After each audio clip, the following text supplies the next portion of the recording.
people. What's up? It's DJ. Hello. Hello. I see there are a few folks here, and I know I didn't schedule this, but I just wanted to come live. It's a beautiful day. I am feeling so much better. The sun is shining. Spring is here. Your girl is feeling good. And I just wanted to come say hi and connect with people. And yes, I did not schedule. So whoever is here is here. Let's see who we've got in the building. Say hello to your girl, DJ.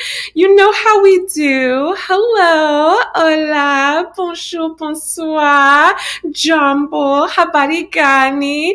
Hola, ¿cómo está? Habla con tu chica. Come on, talk with me today. Your girl is feeling good. All right, let's see who's in the building. Are you all happy to see DJ? Let me know. Let's see. We have Mr. Walker. Oh, hi, Mr. Walker. He says, what's up, DJ? April says, hey, DJ, there is no free land. Well, we're going to get into some things today with my thoughts on free land. Let's see. And a couple other things, actually, that I wanted to share some thoughts on. Mr. Walker says, I see you playing your favorite music. Yes, that's the beat.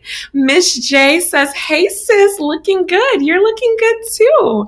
Travi. Hi, Travi. So good to see you. We've got our mod, Travi, in the house. So everybody show Travis some love.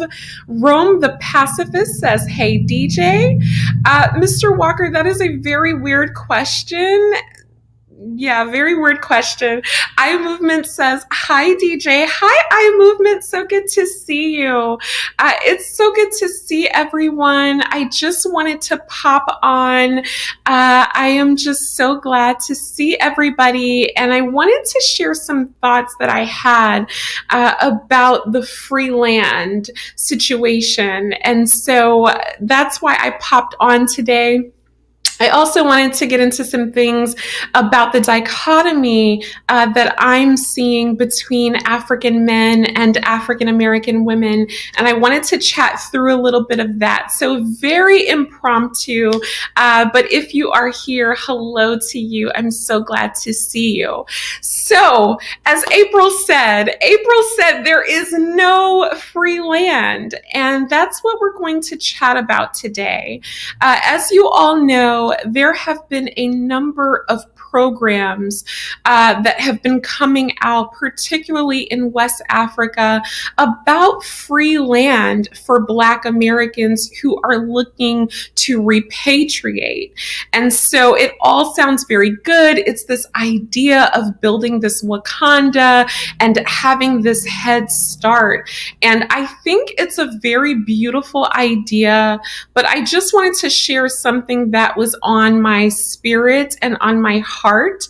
And I don't know who needs to hear this, but I really do think that you should be careful about these free land deals. And as April said, it's because there is nothing in life that is free. Everything comes with a cost. Everything comes with a price. And I think that while some of us are really excited to get back onto the land, we might be suspending our common sense. We might be suspending our critical thinking. And so I just want to be a voice to bring us to center, to say, there is no free land. Mr. Walker says, are we talking about Ghana? Ghana is one of the places I know of that has had programs with free land, and a lot of things have gone wrong with that. And I'm going to speak a little bit about that in depth. I try not to get into gory situations. You all know me, or you're getting to know me. I am a very sensitive person. And so like even talking about things that are very like gruesome and gory, they just don't sit well in my spirit. That's why you rarely ever see me talking about like crimes and like really terrible things that have happened, because I'm one of those people, like it will make me cry. It will make me sad. I just can't deal. And so for me, I'm going to reference some of those things while kind of staying level. But yes, Ghana is one of the more popular countries that I know of that have offered Black Americans free land. Now, here's the deal. Number one, nothing in life is free. Right?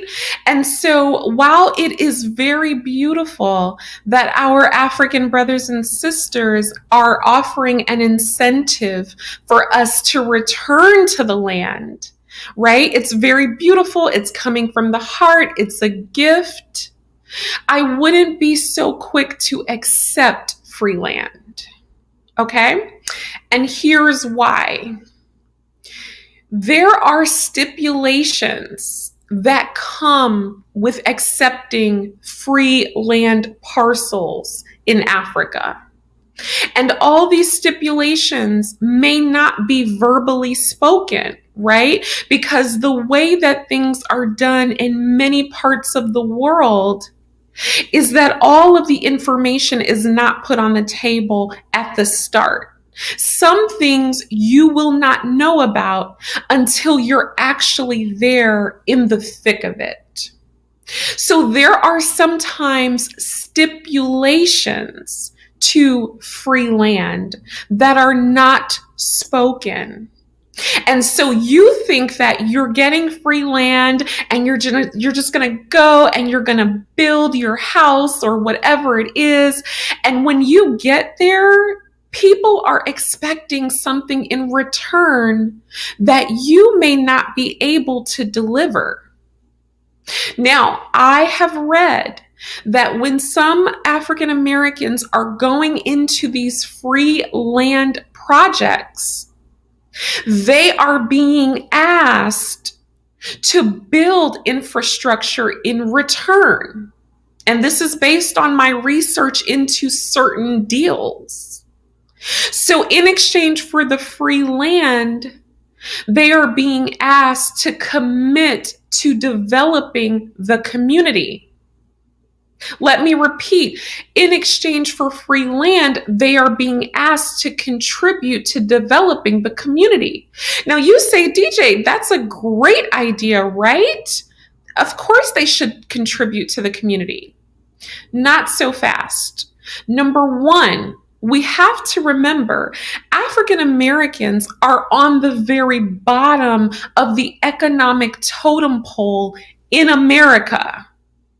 And I know that's something that we don't like to talk about, but the facts do not lie. The average income in many Black American households is $40,000 or less. Or less. And what we're also not talking about is the fact that a lot of the Black Americans that are going over to Africa, have you noticed that they are pensioners? They are retirees. They are people who are on the older side and people who were in the military. Why is this important? Because a lot of the people that are going over to Africa are living on fixed incomes. So when you're living on a fixed income, that means you are waiting every month to get your Social Security check, to get your retirement check, to get your military check, whatever that check is. So what that means is Black Americans don't have all of this money to spread around. And what I'm seeing that's happening more often than not is Black Americans feeling this kind of pressure to go to Africa and to build something. And I heard an African brother say on a video, he said, their money is not long enough for them to build Africa. And he was saying it in a derogatory way, but there's some truth to that. My African brothers and sisters, Black Americans are running from poverty in America. They are running from joblessness in America. They are running from economic hardship in America. So when they are coming to you and telling you that they can build a school and they can offer jobs, do you realize they are trying to create jobs with a fixed income? Somebody holler if you hear me. They are trying to create jobs depending on the once a month check that the American government is sending them for retirement or disability or pensions, etc., etc. This is not sustainable. And so what I want my African brothers and sisters to know is that yes, Black Americans, African Americans are coming to Africa. And yes, we are coming there to commune with you. But African Americans cannot be responsible for building Africa. Only Africans can do that. Only Africans can truly do that. And I've seen the conversations where a lot of Africans are feeling that African Americans are arrogant, are egotistical, are acting like colonizers. You know why they're acting like colonizers? Because you're telling them, oh yes, come over and build jobs. Yes, come over and build schools. So in the Black American mindset, they're like, oh, well, if you're waiting for me, I must be running things. I must be in charge. Everyone, let's stop that. Black Americans are coming to Africa with our love, with our kindness, with our support. We want to be a part of the community again. And I think first we need to integrate into the culture before being asked to spread out money. Money is not the issue in Africa. Money, and I have felt this way all my life. Money is not the issue in Africa. Africa is where the money is. Africa has the most resources of any place on earth. Gold, cocoa, whatever you need, oil. What could be more precious than that?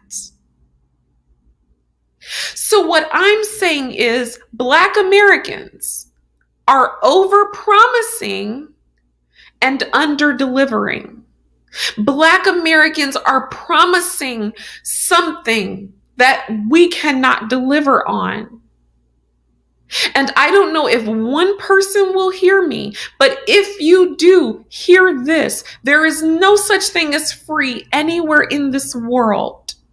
And when you bind yourself, you don't know what you're tying yourself to. And we're going to get into that. Let me check some comments.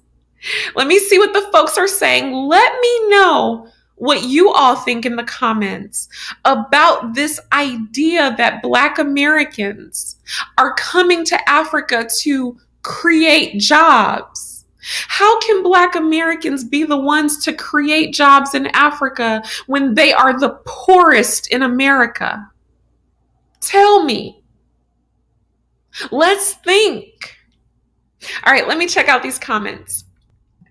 Someone says, Frank, hi Frank. He says, can $1,000 buy land in America 100 meters by 80 meters? Mr. Walker says, speak your facts, DJ. I movement, absolutely. Build up the community could mean anything, 100%. Be mindful of the contracts that you enter into. Mr. Walker says this for that. Mary Allen, so true, DJ. DJ, what's good? Facts. Joe Kevin, do your homework before moving and investing in Africa. Yes, do your homework. Joe Kevin also says you are the master on everything you do for your life. Mr. Walker says, money and resources are two different things. Africa is a cash running system. You can't buy land or food with resources. True. Money and resources are different things, but resources are the raw materials that you have to use to convert into money, right? I don't know any Black Americans that are just working 9-to-5 jobs or living on retirement that can go to Africa and bail out entire communities. And here's the truth. There is a lot of disappointment being created because we're not being honest about where we're coming from. And so what I really want to do with this live is, number one, tell African Americans, please be careful with free land. Please. Because you are walking into something that's not free. And you're walking into something that is going to bind you in a way that you can't imagine. And then the second part of this is for my African brothers and sisters. To my African brothers and sisters, please understand that Black Americans, African Americans are coming home for our land, for our ancestors, for our community. We want to connect with you, and no price tag, no dollar amount can be placed on that.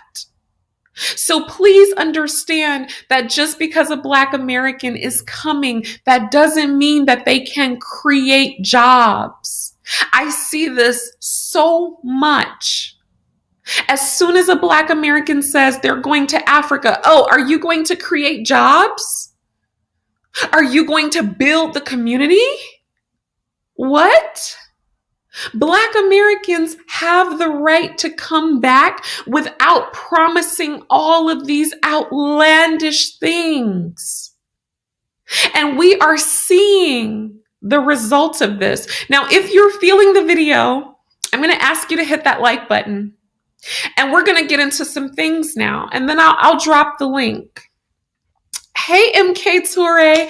The topic is about being careful with free land. So there have been several situations with free land being offered to African Americans. And to my knowledge, mostly all of them have ended very badly. And so my warning is that we need to, number one, be careful about this free land business. That's to the African American. And number two, to the African brothers and sisters, please understand that Black Americans are returning home to love you, to commune with you. And there can be no dollar tag. There can be no price tag placed on that. African Americans, in their desire to please, are over-promising what they can do for Africa. They show up in Africa with a retirement check and they swear they can create whole industries. Excuse me? And then when they cannot deliver, there's disappointment. I thought you said you were going to do this. I thought you said you were going to do that. When really it couldn't be done from the beginning. All right, let's get into some details. Let's get into some things. If you are feeling this video, hit that like button and let's talk about this. If you have heard of the Fihankra Project in Ghana, I want you to drop a 1 in the chat. If you have heard of the Fihankra Project, drop a 1. I want to make sure we're on the same page. Let's see. Oh, and MK Toure, if I recall, you were supposed to come on to share some perspective on the Gambia, but your internet was not working last time. Fanta, hey girl. Fanta asked a great question. She said, land is not that expensive in most parts of Africa, so why would anyone be wanting free land? Exactly. Many African Americans are looking for the deal, are looking for free land as a sort of reparations, if you will. And Ghana has stepped up in offering this, as we're going to talk about the Fihankra. And I know there are some, requests for other countries to do the same. So a lot of African Americans are looking for free land in Africa as a form of reparations, as a form of welcome into the land. But that's my perspective. I don't agree with the free land being given away.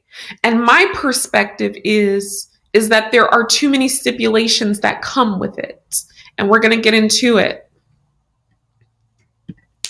Mr. Walker says, why we just can't come home and rest. We have worked, fought, and struggled too long in America. Bingo. Bingo. And this is my concern. African Americans are being tasked with this gigantic task. Come and build Africa. Wait, what if I want to come home and rest? What if I want to come home and sit under the coconut tree and drink my coconut water and listen to the ocean and eat my fufu and relax? Why can't I come home and do that? Why must I come home and build an entire community when I'm living on a limited income, which most African Americans are? And this is the dirty secret of the repat community. Most African Americans are living hand to mouth. They can't build on a retirement check. So my African brothers and sisters, I ask you to understand and open your heart. Black Americans are not coming to Africa wealthy. All right, let's check out some of these comments. I'm going to drop the link soon too if anyone has anything to add. Mary Allen, it's too much to shoulder for AA living in Africa or thinking of moving there. Bingo. Hey, Guiney, he says, buy land and own it.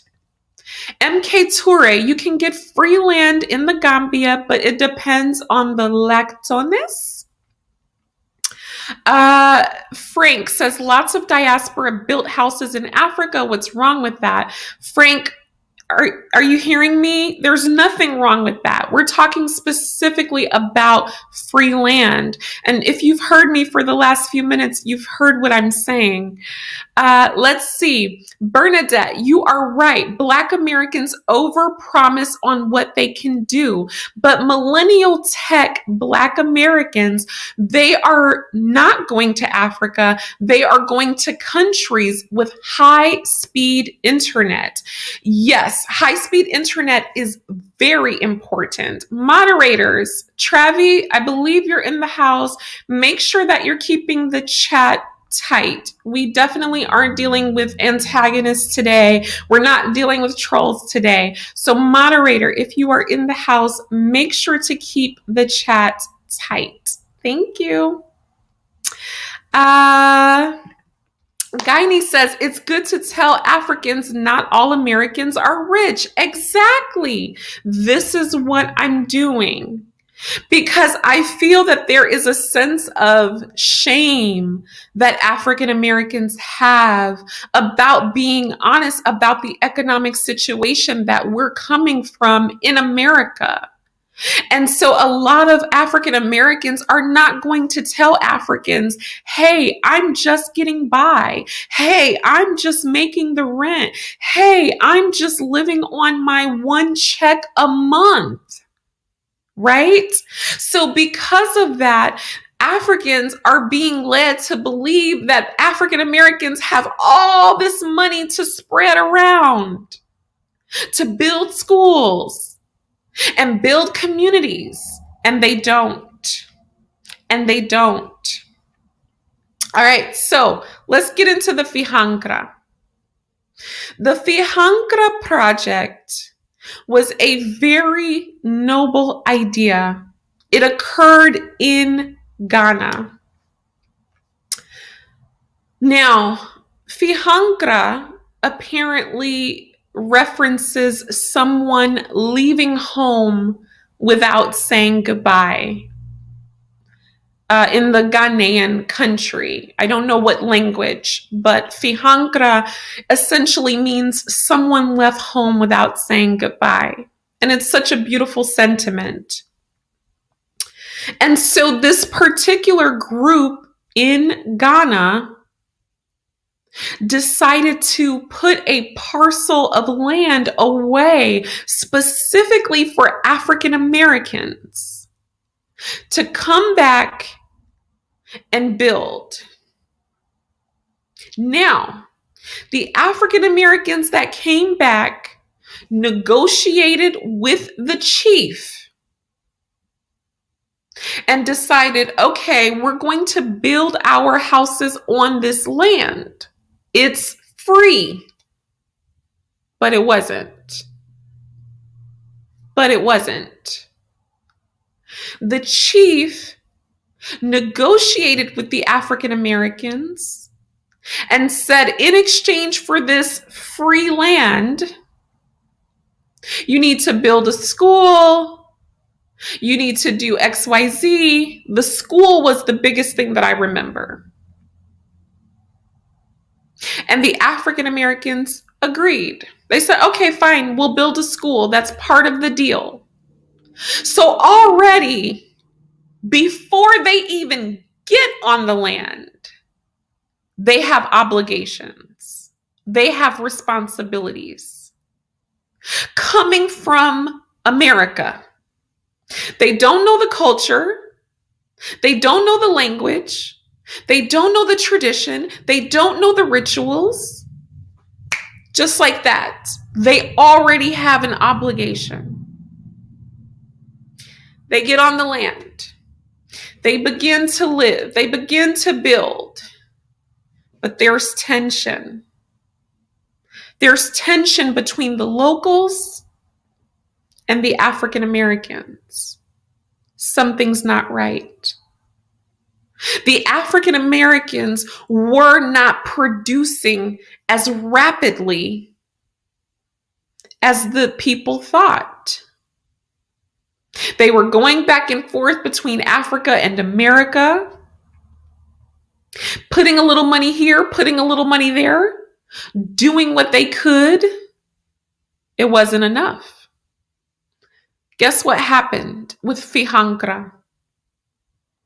The African American man, this is an important part of the story. The African American man, a male XY chromosome, died. Whoa. Died. You know what that meant?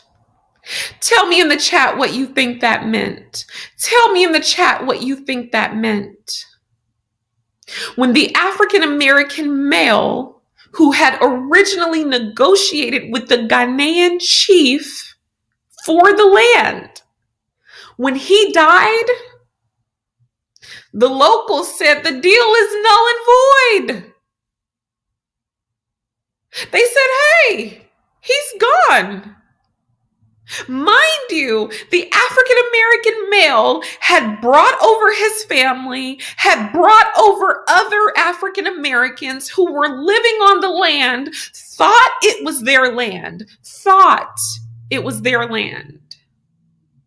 And as soon as he died, snatch, no. What do you think happened next, chat? I'm going to give you some time. Tell me in the chat what you think happened next. And I'm going to catch up on some comments. MK Toure says, let them behave like Africans when they come to Africa. Agreed. Je suis d'accord. Exactement. Je suis d'accord. iMovement says YouTube notification 26 minutes late. Listen, YouTube is doing their own thing, but you're here. That's all that matters. Let's see. Guyanese says, is Hollywood fault? Must African Americans think they are rich? Fanta, correct. Free land is not free. Boom! That's the point. And to the 51 people in the chat, say hello to your girl DJ. I'm so glad to see all of you. Thank you for spending some of your Saturday with me. You came at the perfect time because we're in the middle of a story, real life story of what happened with Fihankra in Ghana when African Americans foolishly thought that they were getting free land. MK says some of them act like they are rich. Correct, my African brother. Yes, and that is what I'm here to say to my African friends. African Americans are not rich. Okay, we are the most fired, the last hired in America.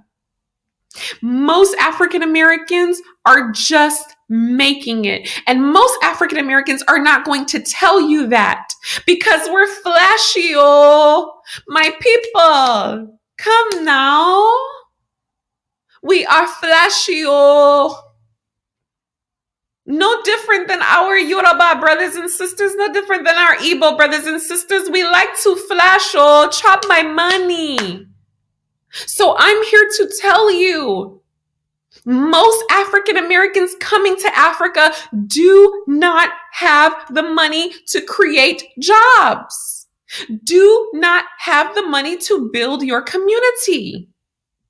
So welcome us as your brothers and sisters with no price tag.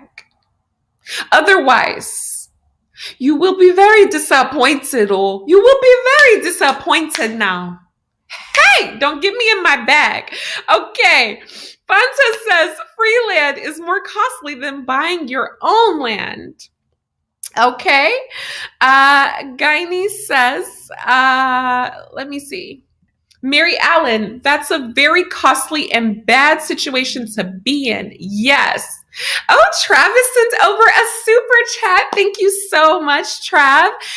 He says, if you ain't producing the way one wants you, then you're expendable to them. Sad yet factual. 100%. 100%. Thank you so much for the super chat, Trav. I appreciate you supporting the channel and being on your duties. If you would like to be like Trav and send over a super chat to show your appreciation for the content, I definitely would love that. I appreciate that. No amount is too big or too small. I also have Cashapp and PayPal, which I will put on the screen later. Thank you, Trav.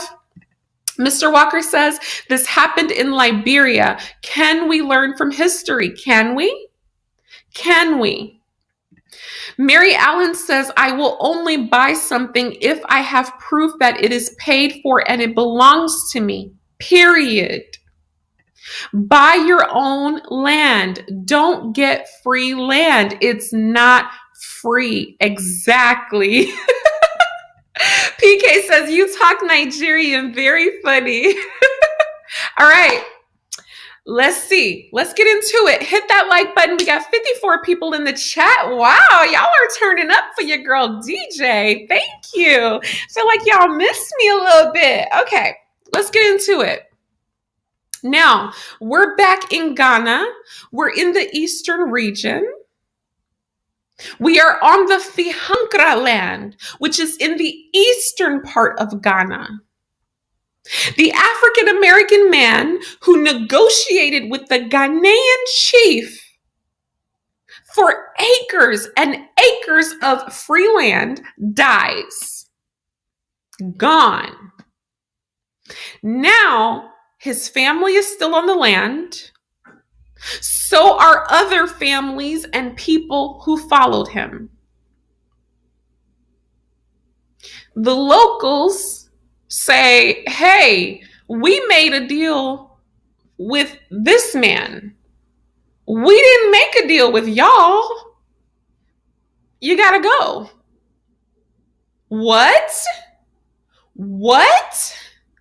But we've been living here for 20, 30 years. We've been building. We've been spending our money. Yes, but the man that we made the deal with is dead. So it's null and void. Lesson number 2. A contract in Africa is not the same as a contract in America. In America, you have something called an estate tax. That means you can pass your estate down from one person to another legally. This was not the case with free land. Aha! Because this land was free, it was never really yours to begin with. So now you can't pass it from this person to that person. And outside of the court, understand something. That culture is king. Even if the court agrees with you that this land legally belongs to you, if the locals do not accept it, it's not going to happen. So let me tell you how the story ends. 2 women were left on the land. One was named Jeanette Sanders, or Mama Lena Diop. That was her Ghanaian name. Mama Lena Diop.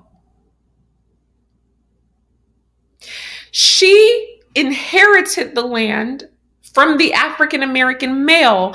In so many words, she had been doing a lot of work for him, or she had some type of connection to him, and she inherited the land. You know what the locals said? You're a woman. You can't inherit this. That's against our traditions. That's against our traditions for a woman to be a chief and run this land. You spent your money. You've been coming here for so many years. Yes, that's all well and good. Thank you very much, but bye-bye now. Now, Mama Lena, she was a sister from Detroit. She wasn't having it. She's like, listen, I don't know about you, but this is my land and I am the chief. I've worked, I've put in my blood, my sweat, my tears. I've made Ghana my home. I put everything into this land. I'm not going. So now a war has ensued between Mama Lena Diop, the African-American woman who is the chief, and the locals who are like, you're a woman, you can't be a chief. I don't care what piece of paper you have. I don't care what they told you in court. You're not a chief on our land. You could be a chief in Detroit. You're not a chief in Ghana. Ho, hey.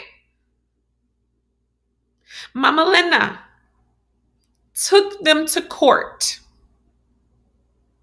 and won. She took them to court and won. So the Ghanaian court said, this is her land. It belongs to her. She is the owner. The locals said, really? Okay, we'll see about that. The first thing they did was they started poisoning her dogs. They were sending her a message. They poisoned her dogs to let her know this is not going to go down the way you think it is. She was terrified. These people who were her brothers, her sisters, who she built with, who she came and lived on the land, turned on her like that. Her dogs were poisoned. It was her and her sister living in the house. The government ordered them and said, you have to let her live on the land. So the locals decided to make it as uncomfortable as possible. Here's what happened next. Several people, not one, not two, but like 6 or 7, a group of people conspired to get rid of Mama Lena. They had a guy move into a house that was like parallel to hers. And do you know what he did for months? He spied on her. He watched her movements. He kept track of her. And then, when the time came,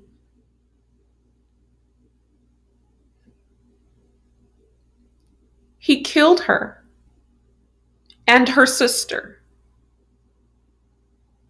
2 elderly, and we're not talking young women.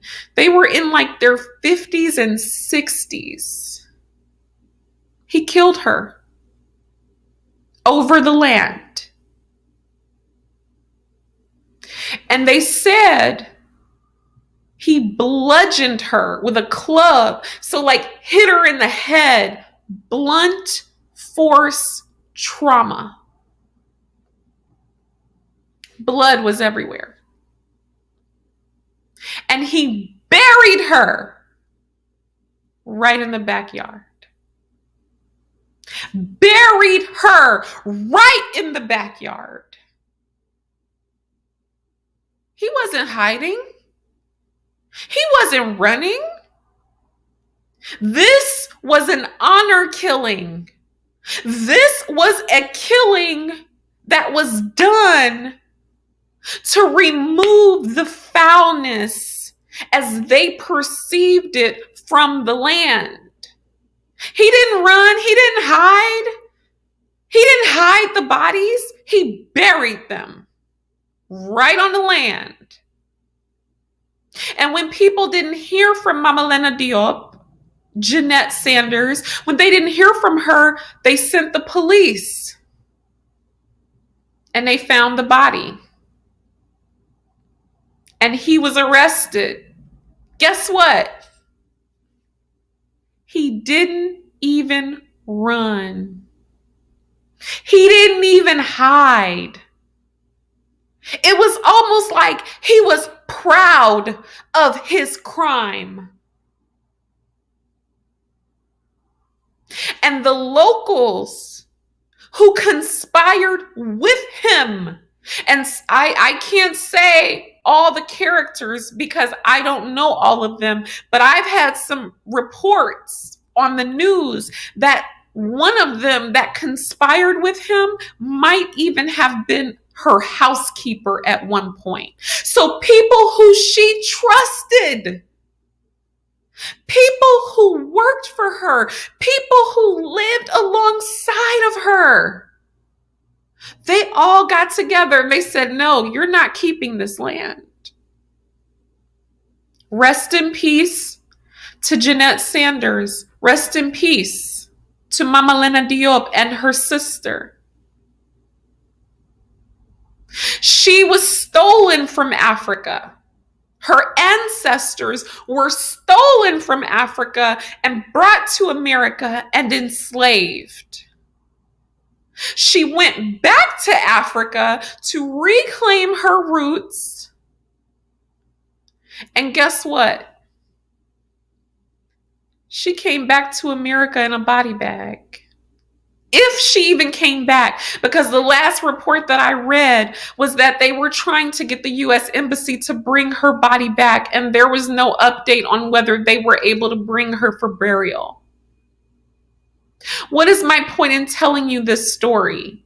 Black Americans, you don't know what land means in Africa.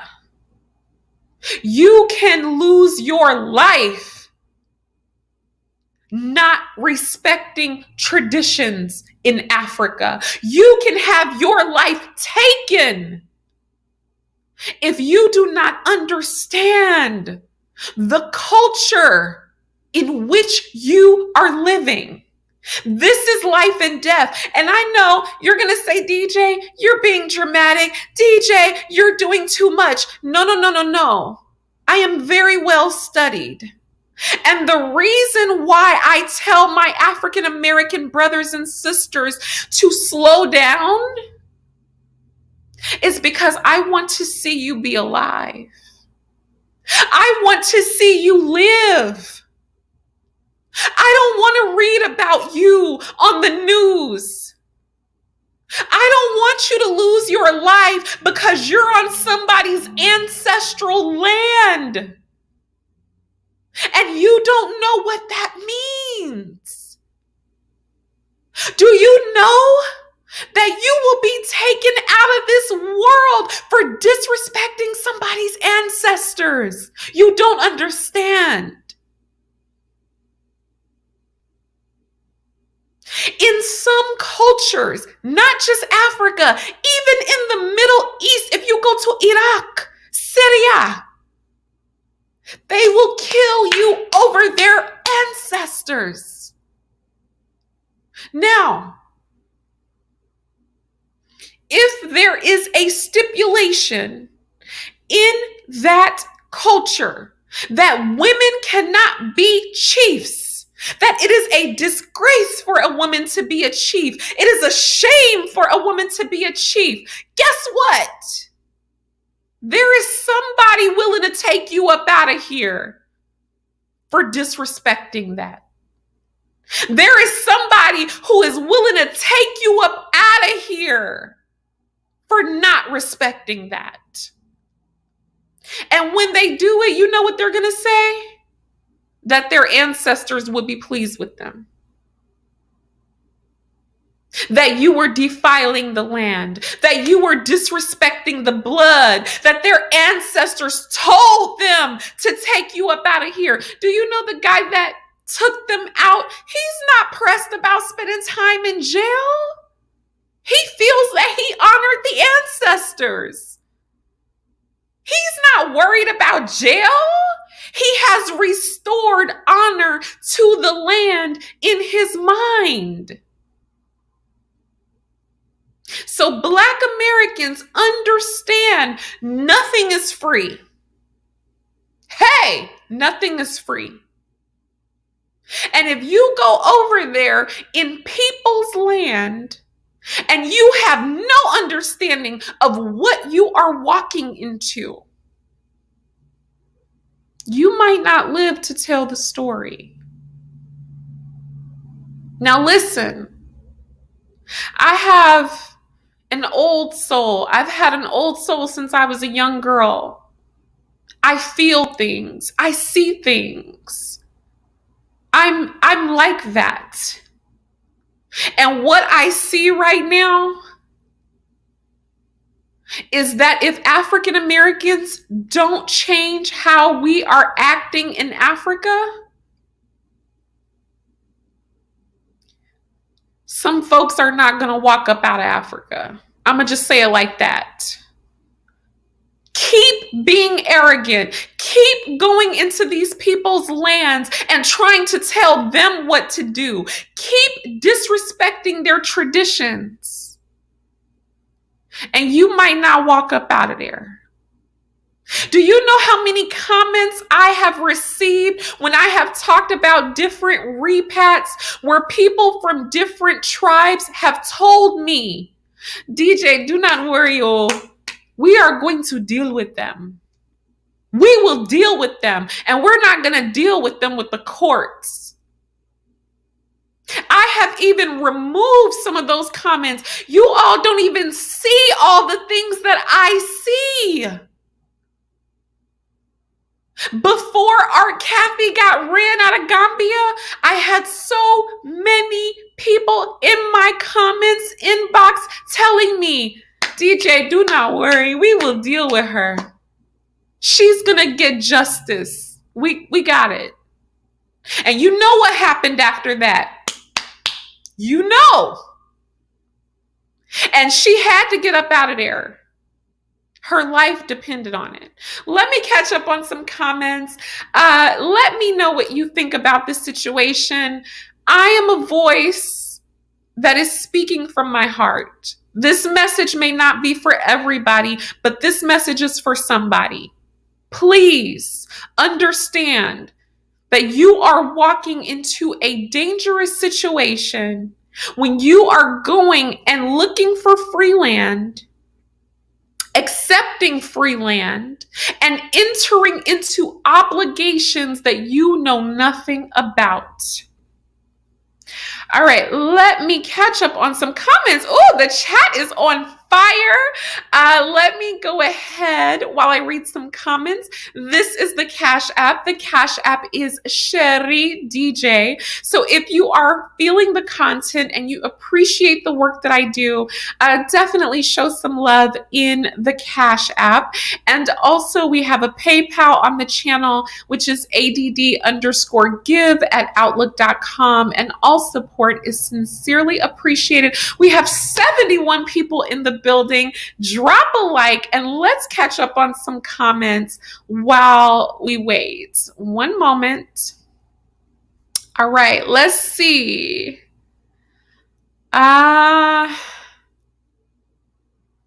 Aki says, DJ sis, it's not that complicated. Just need to build house and have steady income around $500. Most important is to integrate with society, have good relationship with your neighborhood. James says, either way, we shouldn't go to the motherland without an African mind, and that goes without saying. We need to have the intentions to produce. Hey, Africa is the future. Africa is the future says, integrating into the local communities will protect you from change of governments, change of guard, any civil unrest, etc. The old bait and switch.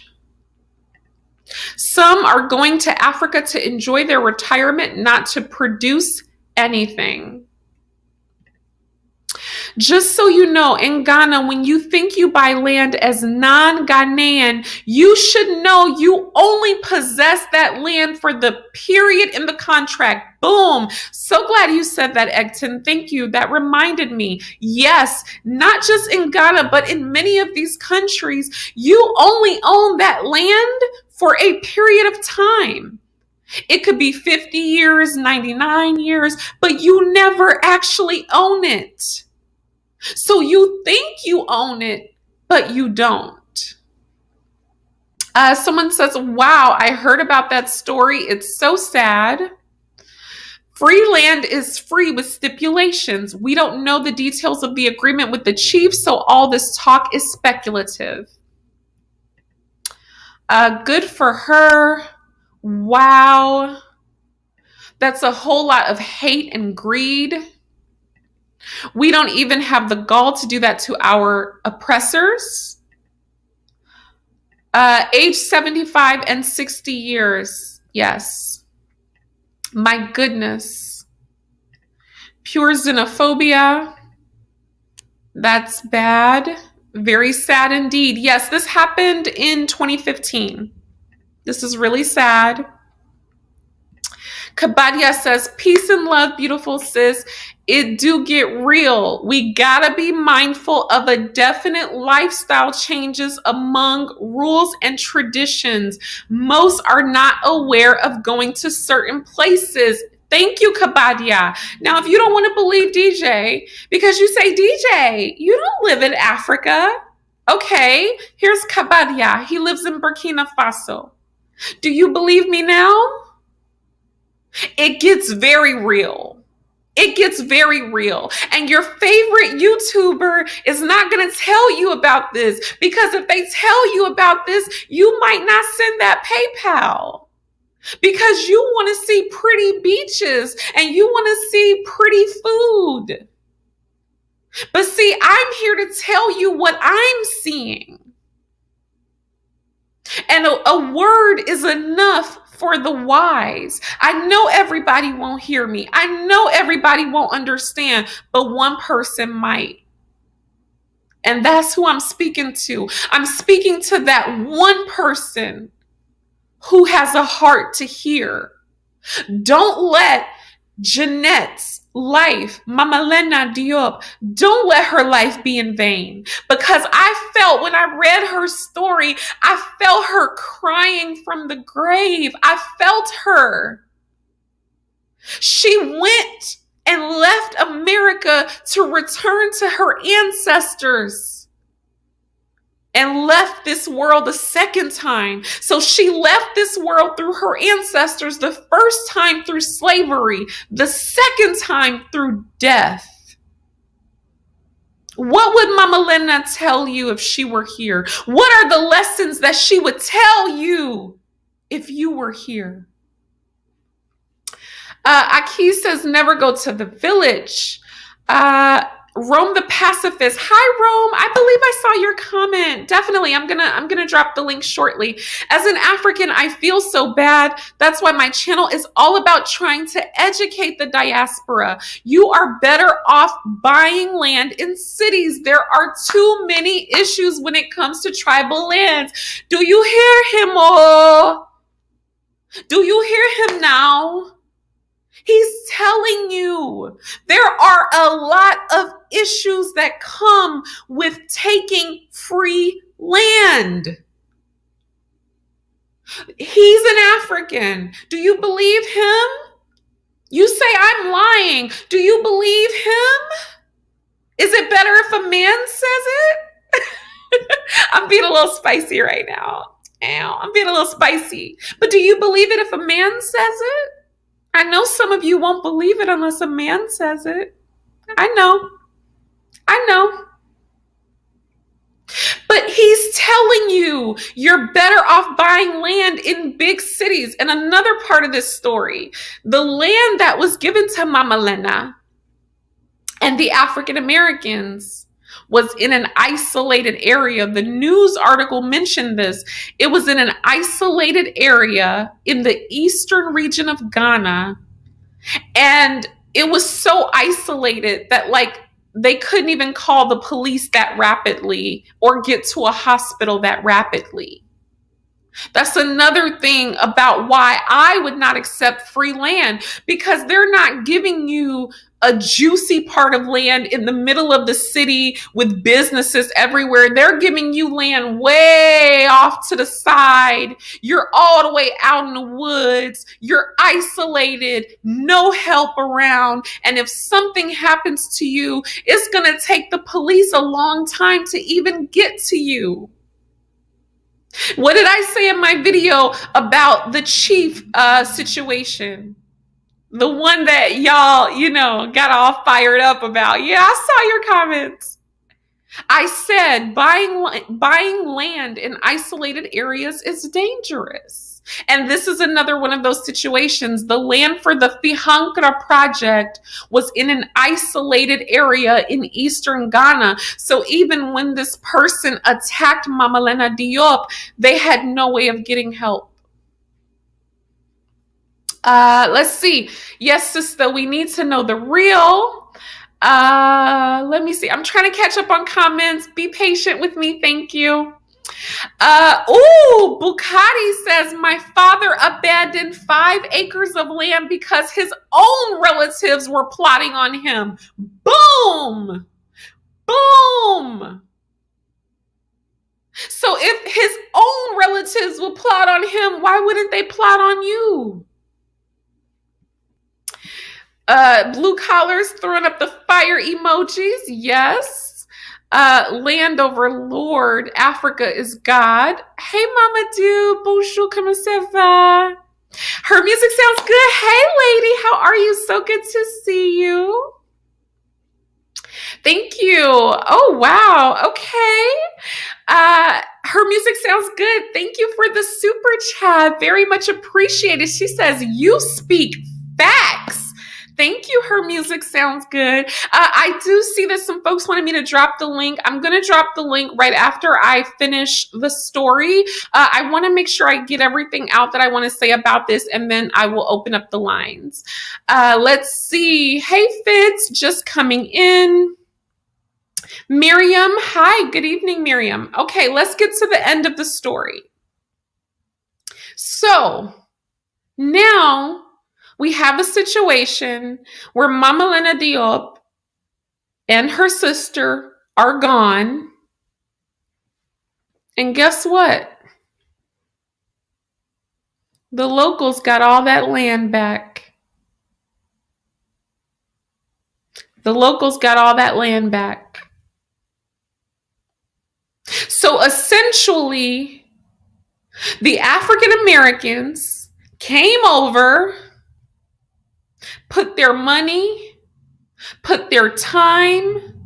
They built what they could. They didn't build a school. They didn't have it like that for whatever reason. And after all that they did, they couldn't even keep it. So my final word on this is, African Americans, be careful of chasing free land deals in Africa. Because, number one, nothing is free. Number two, there are stipulations that are unspoken. So you are putting a large burden on your back. You are often agreeing to things that you cannot do. You are agreeing to build schools. You are agreeing to build up whole villages. You are agreeing to create jobs, all off of your Social Security check that comes once a month from America. Stop it. Stop it. The third thing, the culture. People will take you up out of this world over their culture, over their ancestors. Just like there are people in the Middle East. I've had good friends from the Middle East, Iraq, where women are taken up out of here for dishonoring the family. The same can happen to you for dishonoring someone's traditions. So understand That if you disrespect somebody's traditions, it might not always end in an argument. It might end with your life being taken. And this is a time where people don't mind going to jail because it's about honor. It's about their family name. It's about their traditions. So be mindful of your arrogance. Be mindful of how you go into these situations. You have heard from me on this. You have heard from Africans in the chat that are telling you you have to know the culture, or you might find yourself in a very tight situation. So I'm going to drop the link for anybody that wants to come on the panel. Yes, if you want to come on the panel, more than welcome. I'll drop the link. That's my word on that. The link is dropped. And this is an open session. So anybody that wants to come on and share their thoughts, their opinions, totally fine. Remember, we keep it respectful on this channel. Disrespect is not tolerated. This is a zero tolerance zone for disrespect. And I don't give as many warnings as I used to. Y'all, DJ wasn't feeling that good. And DJ's like, I don't have time for it. Okay, so I'm going to add some folks now. We've got Fanta and we have Mitch. Hi, Fanta. Hi, Mitch. How are you? I'm doing very well. Oh, we don't see your face today. Are you at work? No, I'm somewhere. I can't put the camera on. Sorry. I'm always like... Oh, you are fine, honey. It's so good to see you. Please introduce yourself to the chat, whatever you want to share. And then you can take about, I would say, 5 minutes to share your opinion. Okay. Hello, everybody in the chat room. I'm Fanta. I live in New York, but I'm from West Africa, Liberia. And I just want to share light on this topic because it's very deep. When it comes to African culture, African tribal land, you don't play with it. And I won't lie to anybody. I won't sugarcoat anything. I have lived that experience. If Liberians are in the chat room or even people who know the history in Nimba County in Liberia, my father, they are the Madinka people. They were travelers. They used to move and travel left and right and do businesses. So they came to Nimba in Liberia, and the people they met there because they started doing businesses among themselves. The ancestor or the forefathers of that land told them, "Oh, you my friend, you my this. Take this land and build your house for your family. Oh, you marry my daughter. Take this land and build a house here for your family." It was okay. It was fine. No document, no nothing. It was free land. They lived there for years. Guess what happened? 1989, when the war happened, when the civil war happened in Liberia, it started twisting and turning because civil war is like crazy stuff. It goes like from political to tribal to this to that. So now what happened? The Mandingos and the Mana and the Guillo started fighting among themselves. So the Mandingos left, they went to Guinea. The land that was given to their fathers, their grandfathers, their forefathers, they built their houses, built businesses over those lands. When they came back, even up to now, as I'm speaking, the case is in court in Liberia. The Manos and the Guillos have refused to give the land back to the Mandingos. They told them, our forefather gave you guys the land doesn't belong to you people, and it's free land. So it's just been from one case to another in quote. And the Mandingos are saying we want our land back. So anything free in Africa, I would tell anybody, when you go to Africa, buy your own land, save yourself the trouble. And I don't see the reason why. Let's say, for example, I'm from Liberia. Let's say I'm moving to South Africa, Rwanda. If I can get plane ticket, if I can afford to buy a plane ticket and go back and forth, why can't I stay here, collect save money to buy myself a land? And most of these places they're giving you free land You can even buy land for 700, 1,000. It's very cheap. It's very cheap. So I don't know why would somebody want to go to a country you can afford to buy plane ticket, but you want to go and get free land, sit on a land. They will never own that land. I don't care what happened. And then they will never own it. And then what happened? The next thing I want to talk about when it comes to African culture and women, men are the ones that carry on the family name for generation to generation. So that's the reason why most African culture women don't lead. Because if you lead a certain community, you're going to get married. What happens to that community? You understand? The men in that community are going to carry on the legacy for that community or that village or that city.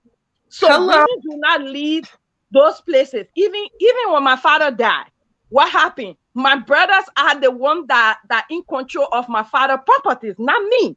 I'm telling you now, because my brothers are the ones that are going to carry the legacy for our family. The Kroma family is going to be known in Liberia forever and ever through my brothers, not through me, because I'm already married and my name has been changed. So I cannot carry the Kroma legacy. It goes with my brothers are the one carrying on that legacy. So Africa, when it comes to men leading, they don't play with it. I don't care who you are. I don't care where you're from. I don't care if you're in the Miss World. They don't play with that. No way. There is no, and then even in the marriage, if you don't have a male child for your husband, you are a done deal. Just get out because they're bringing another person to have a male child for your husband. Yes. All the African men here, they know that. All the African men, if I'm lying, that one person say, even all over Africa, not one country, all of them, they know that.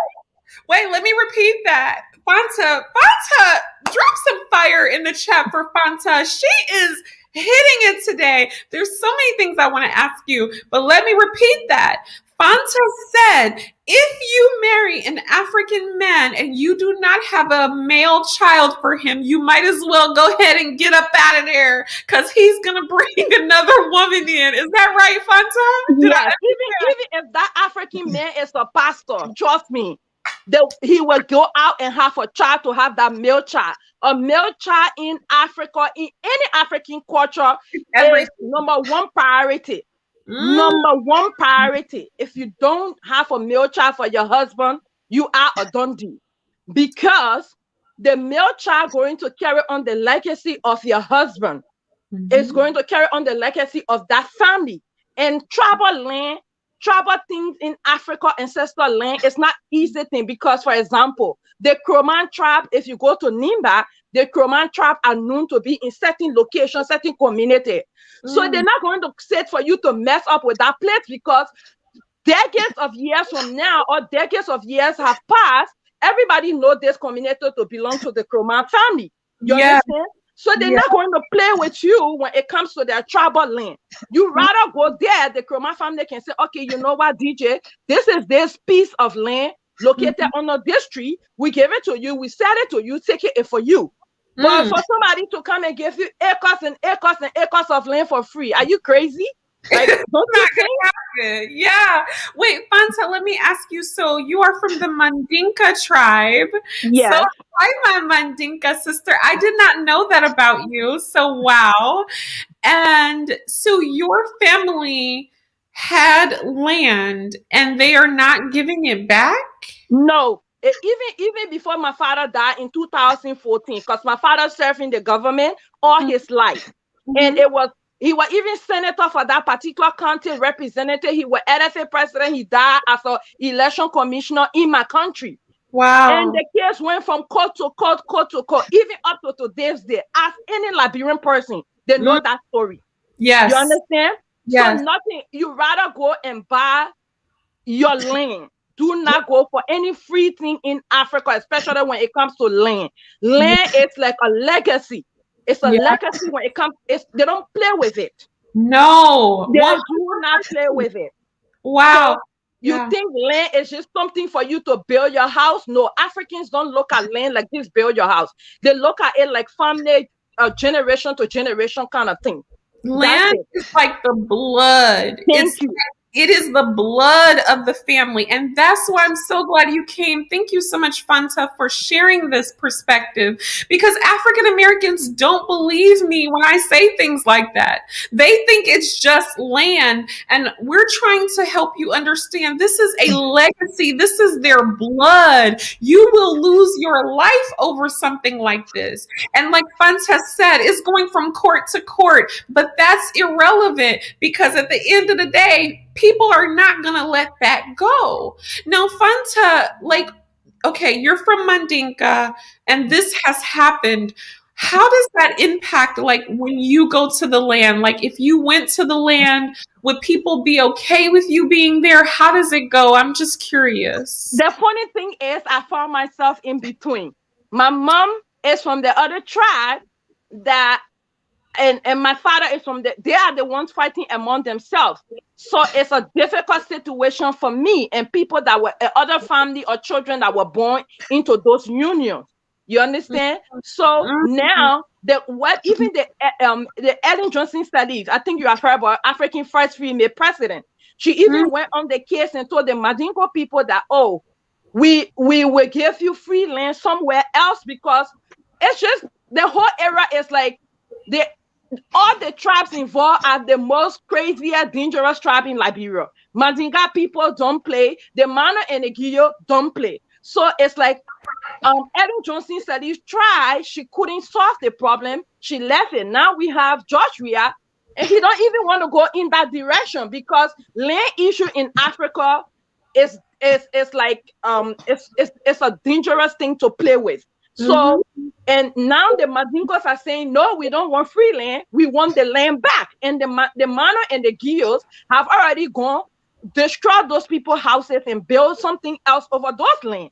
And they're doing businesses. And the Mandingo people are known to be people who love business. So when they came into that area, they took the fun area of those, all the fun streets and stuff. They built their businesses. So it's very dangerous when it comes to land in Africa.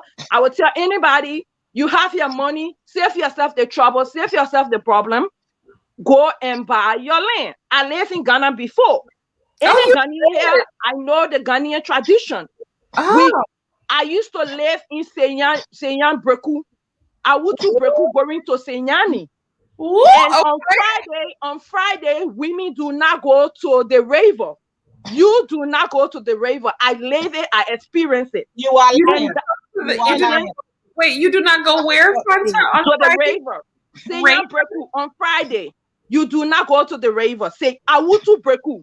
You do not go to the river. There's a river that I live in. Hello. Okay. Give me a chance. Fanta, let me allow Mitch to come in. Hello. What you are saying is not true. I'm a Ghanaian. Let me come in. And I don't know the purpose for your video is some kind of, it's a bit one-sided. You take a story from 5 years ago, isolate that story and make it into a video. What you don't realize is that it's just a gesture that the Ghanaian government is doing to you Black Americans, that whoever wants to come, we are welcoming you because you went away for 400 years. And it's out of gratitude for you to show that. Don't say that you don't have to accept anything free. Just say that I don't want to accept anything free.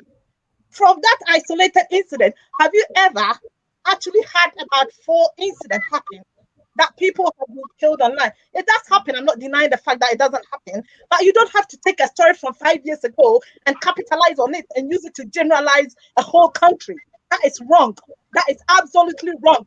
Do you fear in living in America because you are going to be killed by the police, but you fear of going to Africa because of land? Don't be hypocritical. Don't be hypocritical. When you are telling a story, you don't have to be one-sided. People should be careful of going to Africa just because of land. But you are not careful of staying in America in the fear of being shot by the police. Is that what you're trying to tell me? Is that what you're trying to tell me? So what are you trying to say? Okay, Mitch, calm down. Okay, calm down. I understand where you're coming from, and you're Ghanaian, so welcome to the chat. So here, it's totally fine what you're saying. Let's discuss the difference. Now, number one, the incident happened in 2015. This channel is about educating the diaspora, both African Americans and Africans. And so this story is about highlighting the things that can happen when accepting free land. It does not mean be afraid to go to Africa. Not at all. It just means exactly what we've said, that the household. You don't realize it, but that's okay. Mitch, we can't talk over one another. So when you're ready to listen and have dialogue back and forth, we can do that. But we're not going to talk over one another. Okay, Fanta, please continue. You said that actually when you lived in Ghana. I live in Ghana. There are some things we need to, like, people think. I have come on your show here before. You understand? I have defended African culture and a lot of stuff, even on Go Black to Africa. When something happens, you have to educate people.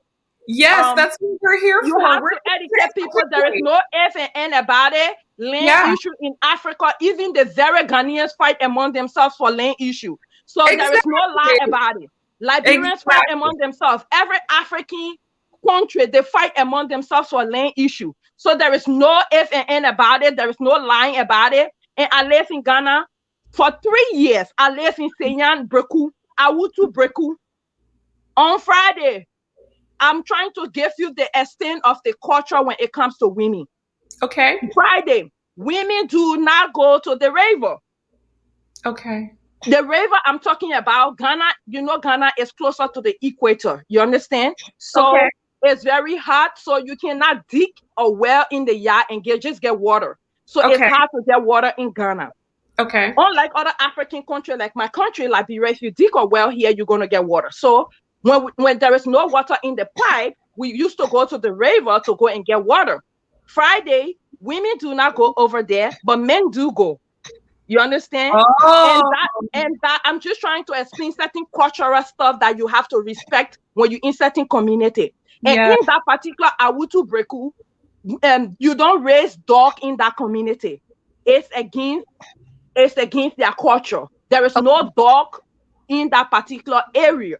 Yes. And then time for festival, they go to the churches. They tell the churches, they used to tell the Liberian community and every other foreigner living, this is our culture. We're having our festival. This is the time to respect our goals. So we do not want you beating drum in your churches. The churches respected it. Yep. Do not beat drum. Do not cause noise in your churches. I have lived it. And they will come and tell you, and then they will put curfew because the traditional people have to come out in the night and do what they have to do. They will tell the foreigners living among them, do not come late. If they tell you the curfew is 8 to 8, you have to be home by 8. If you outside, what happens to you? That's not their business. It's the time for their girls to come outside. So I'm just explaining this, like we were Africans coming from West Africa. We had to respect their culture. The churches in that community have to respect that culture. So if you want to live among people, you have to study their culture and go by it. If you want to live there, if you don't want to live there, you can go to Accra. Accra is more westernized. You understand? Yes. Yeah, Accra is more westernized, so they don't really care about all those things. But certain villages, certain towns, you don't do that. And land issue in Africa, I would tell anybody leaving from here, please, even my father left acres of land behind. My brothers was telling, oh, you want to go and build your house? I said, I don't want to live there. I will build what I want to build there. I don't want to live there because I know what it comes to. So nobody will come here and say, oh, Fanta, you lying because I have lived in Ghana. I have lived in Liberia. And every other person here as an African, they will tell you the truth unless they don't want to say the truth. Yes. Okay. Mitch, let me allow you to come back in. And so I would love for you to share. Mitch.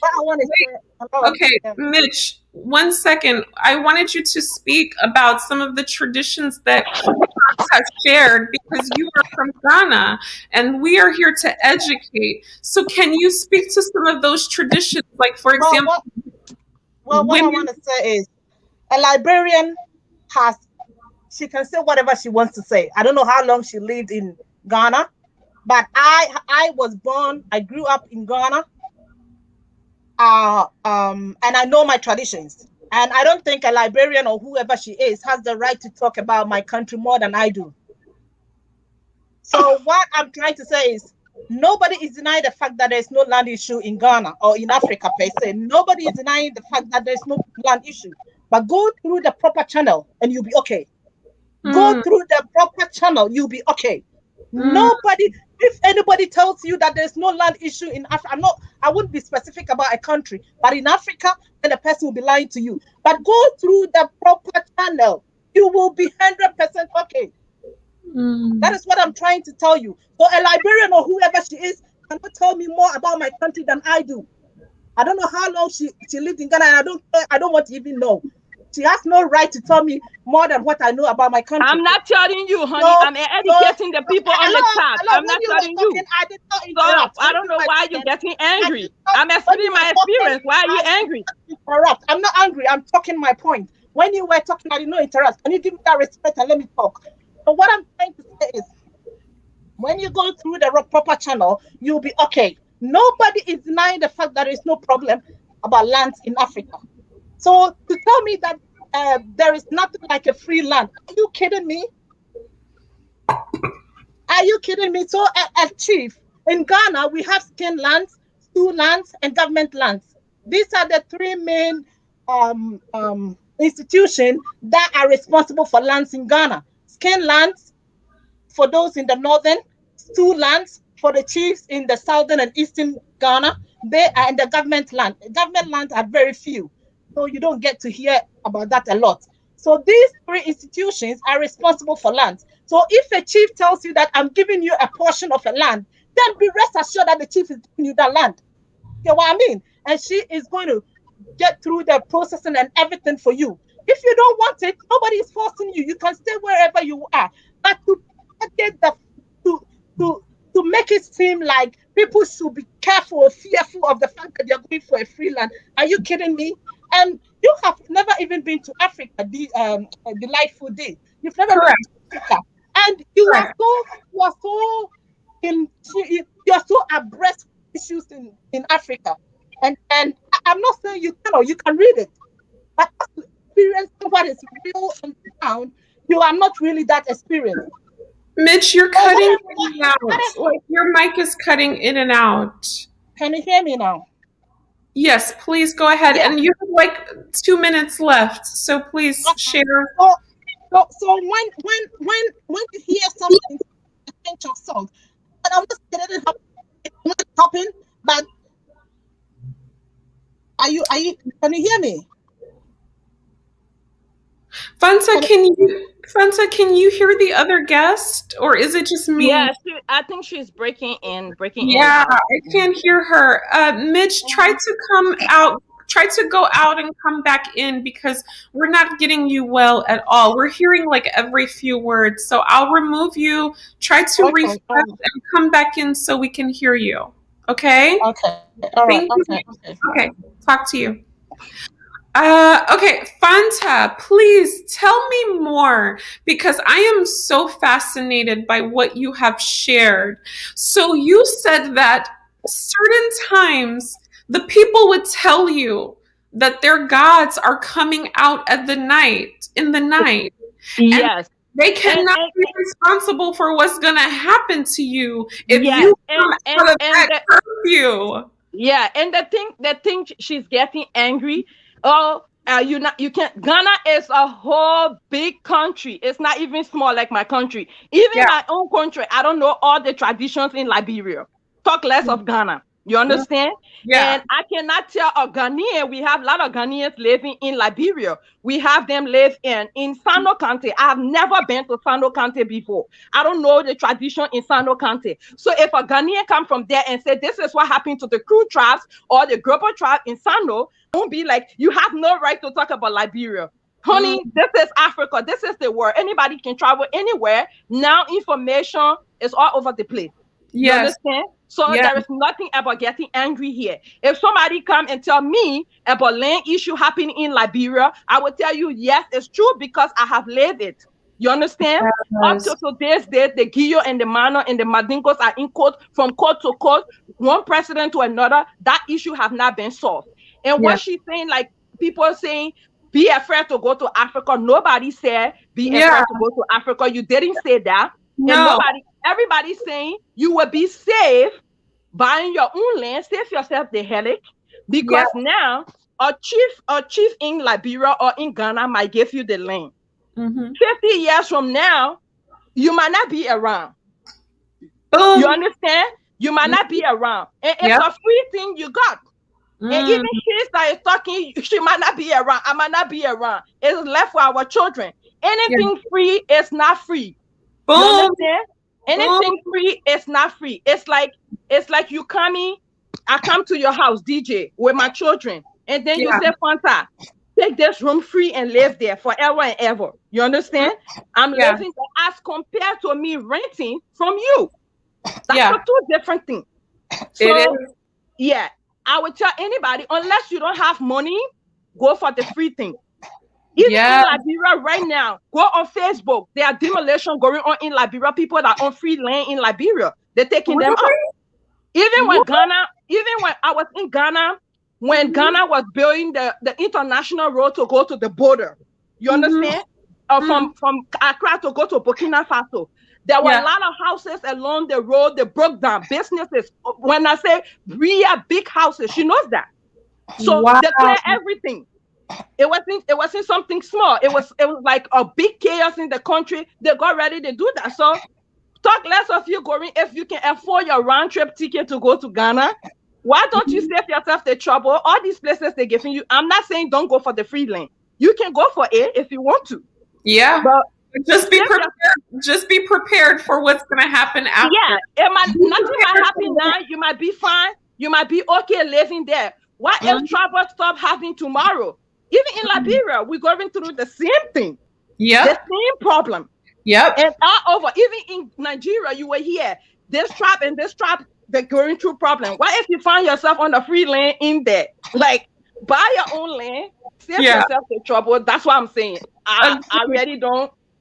I can fear nobody to say, don't go to this country, don't go to that country. Yeah, we never said that. So, Mitch, you're back. I'm going to give you 2 minutes to finish wrapping up what you wanted to share to the audience. So, please go ahead and share.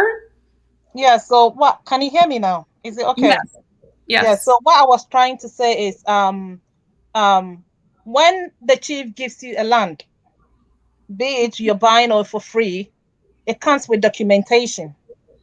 And that documentation, and even for citizens of Ghana, is on leasehold for 99 years. And for foreigners, some are 50 years and 99 years. And the only thing you need to do is the documentation. You get the deeds.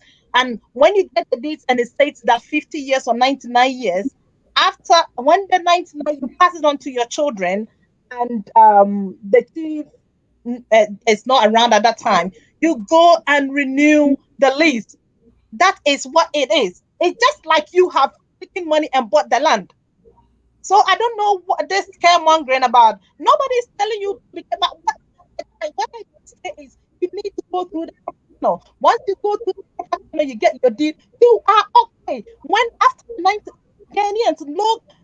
Ghanaians lease land. We don't get land on freehold. We lease land. So it's no different from an outsider, from an American giving a free land. You just have to go through the proper documentation. Get your document, get your deed, register it, have your name on it, pass it on to your children. 50 years or 99 years afterwards, you renew the lease. What is so difficult about that? Nobody's saying there is no problem with land. The only problem with lands in Africa is at the initial stage, when there is no deed or title regarding the land. You cannot fight it. You cannot fight it because you got no documentation to prove that the land is yours. So what is so difficult about that? Okay, understood. Understood. Now, my last question to you is, in your opinion, so you said that the important thing with free land is to go through the proper channels. So for any African Americans out there who are curious, when you say the proper channels, what do you mean? Do you mean just go through the government? Do you mean, like, what do you mean? And then I'm going to wrap it up with you, okay? The chief giving the free land, they've got a website. They've got a website called asebupanafrican.com. You go there, you email them, you contact them, you go to Ghana. Don't be on the internet paying and doing everything on the internet. Go there, be there physically, have it registered in your name. And you are good to go. Have it registered in your name and you're good to go. So don't say that, there's nothing like free land. Be careful chasing free land. Okay. It's all in the mind. It's all because the chief who is demarcating that land is the owner of that land. The only thing you've got to do is register the land in your name. And even Ghanaians do get the 99-year lease. It's no different from a foreigner. And 99-year lease or 50-year lease that you are given on the deed, you renew it. There's nothing difficult about that. Okay, well, thank you so much, Mitch. For the folks that are listening, you've heard Mitch's perspective. I'm so appreciative that you decided to come on and share. She is from Ghana, and her position is that as long as you do things the legal way, that you will not have any problems. And she also added that Ghanaians have their own issues with land as well. So thank you so much, Mitch, for sharing your perspective, okay? Hey, Fanta. Yes, I'm back. Sorry, right. I went off. You're fine. Okay, Fanta. I wanted to get into some more of that because I just still am so intrigued about this. Like, so why couldn't women in Ghana go to the river on Fridays? Like, do you know anything about what that meant? Like I think when you look in the Old Testament, also in the Bible, I don't know who if people are here who are Christian, women are known to be unclean set of human being. You understand? Like unclean. Men are like, traditionally most African country women do not partake because of all those. Even in the mosques, women, they go behind men when they pray. I'm from a Madingo. Anybody want to argue with me? That's your business in the chat because I have lived it. Like, Fanta, people argue with things that weren't even said. Like, in Ghana, there are tons of tribes in Ghana. You understand? A lot of traditions in Ghana. And I'm talking about where I live. Awutu Breku going to Senyani. They know that. All the Ghanaians know that. Yeah. And that particular place, Awutu Breku, is still there today. They still take that tradition from generation to generation. And then the river I'm telling you about is filled with catfish.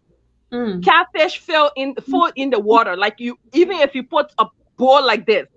And even when you go to get water, they tell you be careful that the catfish do not go in your bucket or wherever you came to dip the water with. If the catfish go in there, you're going to have it's like a gift from the God. You're going to have a child. Oh. Yes, you're going to have a child. So I live there. So when we used to go for the water, we'd be driving the catfish. Like the whole water is so dark because it's full with catfish, and you do not kill the catfish. You don't eat it. It's not something you eat. So I saw somebody in the traffic talk about your country. I will talk about Ghana. I've lived in Ghana. I'm an ECOWAS citizen. I will talk about any country in Africa. Yes.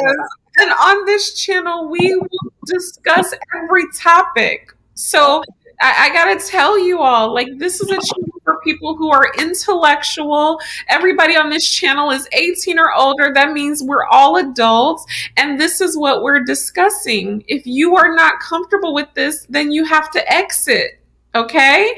All right, Fanta, let me ask you this. So, for example, as a woman, you saw up close and personal some of the restrictions that would happen. What, in your experience, can happen to women that don't respect traditions? Like, what what happens? Honey, you out. You're not gonna disrespect the tradition. I don't care who the hell you think you are. If you you President Biden's wife, you go to Africa, you disrespect the tradition, you out. How they gonna take you out? That's their problem to solve. That's not my problem to say. But trust me, you more afraid. Let me tell you, in Africa, we are more afraid of the traditional people than the court. Really? Yes. Be more afraid of the chiefs. The in Liberia, we said the chiefs and the Zos, the traditional people that keep the what this thing name? They keep the ancestors something. It's like a trap. How you call them? In Liberia, we call them the Zos. They keep they're like herbalists and people, all these people that keep the legacy of African culture alive. Mm-hmm. Be afraid of them. Do not be afraid of the police in Africa. Be afraid of those people. Okay, yeah. Now the African Americans listening. Be afraid of Liberia, and she's telling you, in Liberia, it's called the Zos. The people who keep the ancestors, the traditions. Be more afraid of them than you are the police. And the reason being is because if you transgress those traditions and you disrespect, you will be out. This is nothing to play with. This is nothing to play with. And okay. the ICATI issue, when you were talking about it, I saw it when they started coming. Even I saw a lot of the Gambians. They said it, and I followed a lot of the YouTubers. They said, we're going to get her out. And yes. I saw it, I heard it. I followed a lot of them. And I knew they were going to get her out. I knew it was just time. It was a matter of time. They were going to get her out. Like, you don't go, especially to Africa, and start disrespecting the culture. Oh, they wear this, they wear that. That's the worst thing you can do. Because those cultures have been there from generation to generation. You do not play with it. That's what make Africa, and even like the Middle East you're talking about. That's what make them strong. That's who they are. That's their identity. You understand?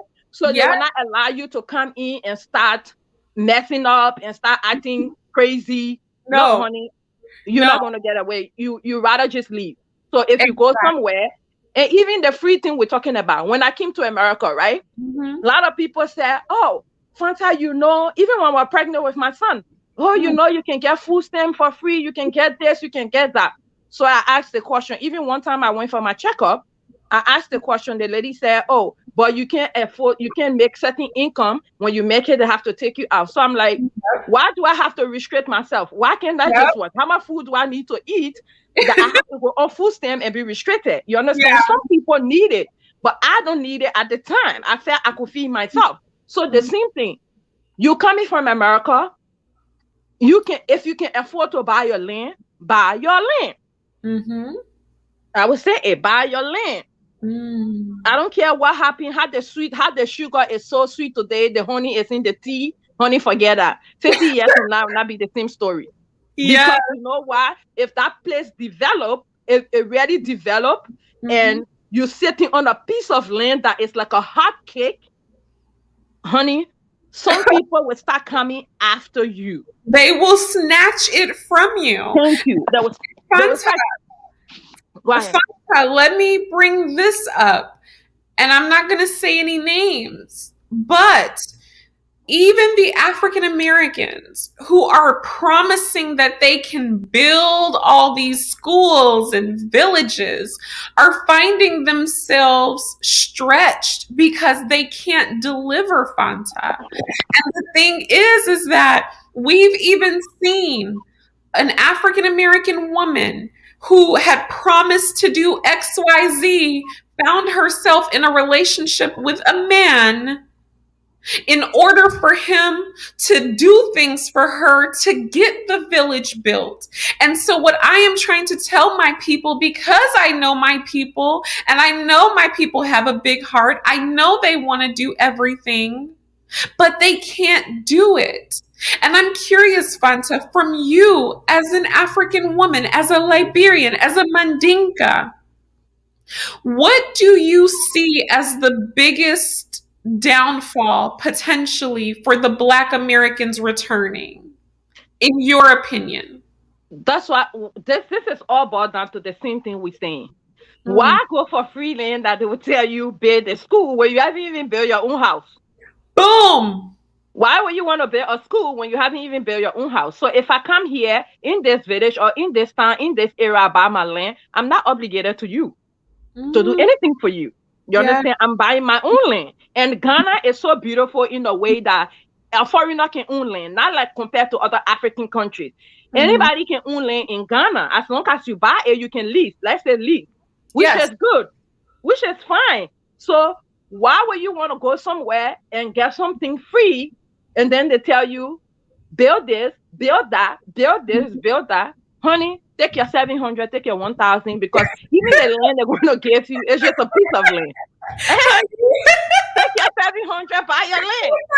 Listen, Fanta, and the stimulus checks are on the way. I see a lot of repats that are suddenly looking for packages from America. Them stimulus checks are on the way. So you heard what Fanta said. Take your 700, take your $1,000, and be happy. Stop trying to finance the whole community and you yourself are struggling. And Fanta, I'm telling you, I get a lot of things in my inbox. Listen, y'all, I get a lot of things in my email that I don't even talk about. Some of your favorite YouTubers, I have stories in my inbox about them right now, about what they're doing to survive and what's going on out there. And some things I don't even bring to the public because that's not my heart. I report on things that I think can educate. But Fanta, like you said, take your 700, take your $1,000, build your house or whatever, buy your land, and be done. And now, my question for you, Fanta, what do you think how do you think African Americans should respond to our African brothers and sisters when we say, okay, we're coming to Africa, and then they immediately say, okay, are you going to create jobs? Are you going to build this?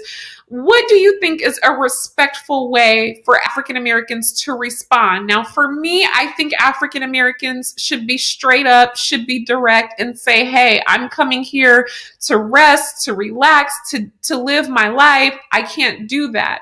But from an African perspective, Fanta, how do you think African Americans should respond to that?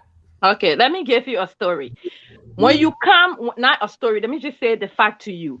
Not just African American. If you are African, you move to the America or any Western country, you're going back, people expect something from you. You understand? It depends how you're going to go back. And I'm here. On the other hand, I've been this simple kind of person. I live my simple life. I'm not competing or comparing myself to anybody. I don't like it. So what happened? If you're going to Africa, take yourself like, okay, I'm going on a vacation. And then you start doing your like, oh, how can I, okay, for example, I'm in Africa, you came to me or I'm your friend, you start to ask me, how can I get land in Liberia? Am I allowed to get land? Can I get land? Start fighting your way in instead of making this big mouth.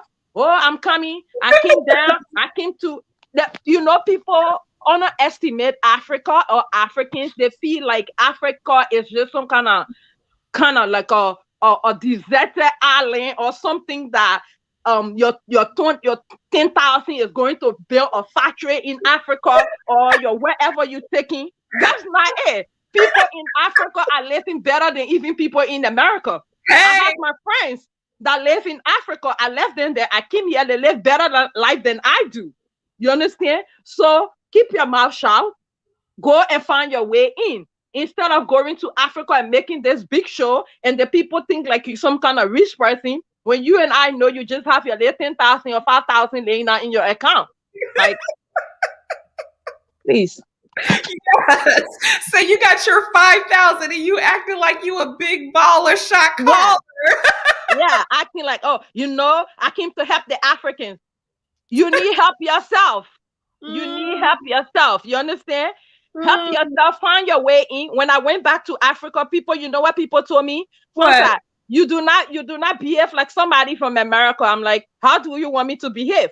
I say I'm not president. At that time, President Obama was president. I say I'm not President Obama's daughter. So why would I want to come to Africa and acting like, oh, I'm this baller, I'm this for what? Yeah. For what reason? Like some people love to show off, and some people do that to show power. And power comes with responsibility. You understand? So if you want to show yourself like you're superior, you're powerful more than the people you met on ground, then they expect a lot from you. But if you take yourself like, oh, I came from America, I'm here to see how I can migrate into the society, trust me, people will welcome you. They will even help you. Even the Ghana she's talking about, we all talking about. My little sister is in Ghana going to school right now. But I lived there when she was going. I told her exactly what to do. And where she lived, even the landlord takes her like her daughter. You understand? They love her, they help her. Even when we found the place, before we even bought stuff for the house, the landlady in Ghana went and brought things for my sister, brought refrigerator, brought this. Unlike other people, they won't do it. But the way you're going to humble yourself, the way you're going to behave, that's how it's going to be. But if you go to Africa acting like, oh, yes, I'm from America. Oh, I came to open factory. Honey, you don't have money to open factory. Exactly. Well, chat, listen, Fanta, so my perspective was to be direct and just say you cannot do it. You do not have the money to create jobs for the whole village. You do not have the money to create schools. And Fanta just told you from her perspective as a Liberian woman who has lived in Liberia, who has lived in Ghana. She said, hey, be straight up. Let them know you cannot do it. And I think she said, close your big mouth. And is that how you said it, Fanta? Close your big mouth? Yeah, just shut your mouth and stop making big mouth. Like, don't make big mouth. Promising things that you cannot do. Yeah, like close your big mouth. Like most people go, even not just African American, even the very Africans among ourselves. When some of them come here, they go to Africa, they go and lie to the people. Oh, I have my container coming. I have two container. I have cars. Bunch of lies. Yeah. Like, be yourself. Stop trying to be who you are not. Simple. Absolutely.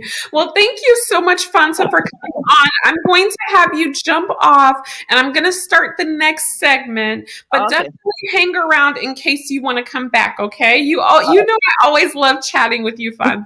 You're most welcome. Okay. I'm going to start the next segment. Okay. All right. Well, there you have it. You've heard it from DJ. You've heard it from Africans. So what you do is up to you.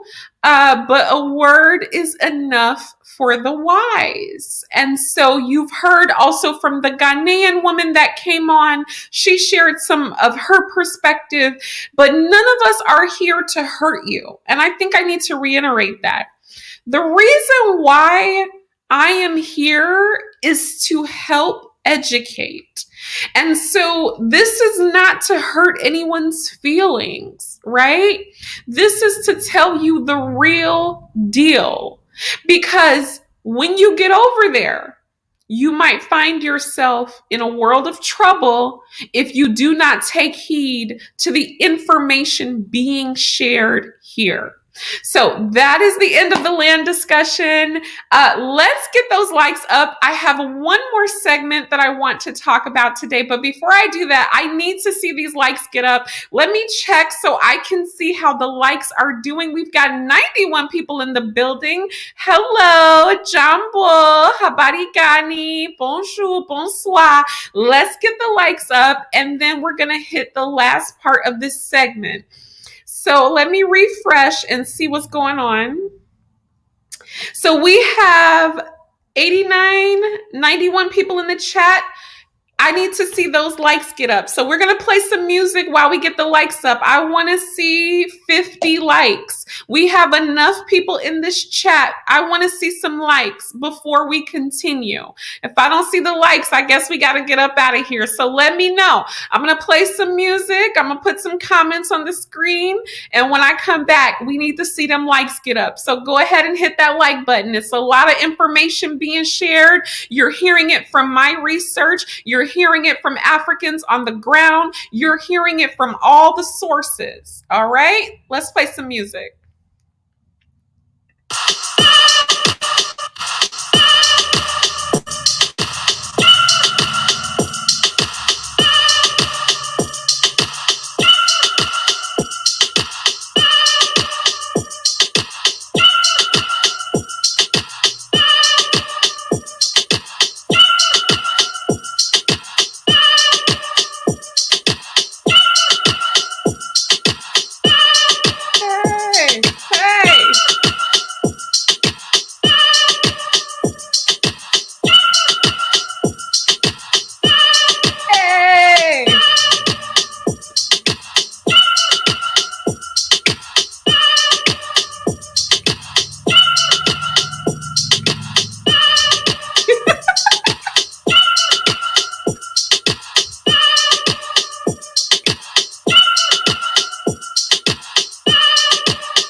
We're at 44. I want to see 50 likes before we continue the show. We're at 44 likes. Tap a buddy, tap a pal. Let them know to hit that like button so we can get into the next part of the show. Let's hit it.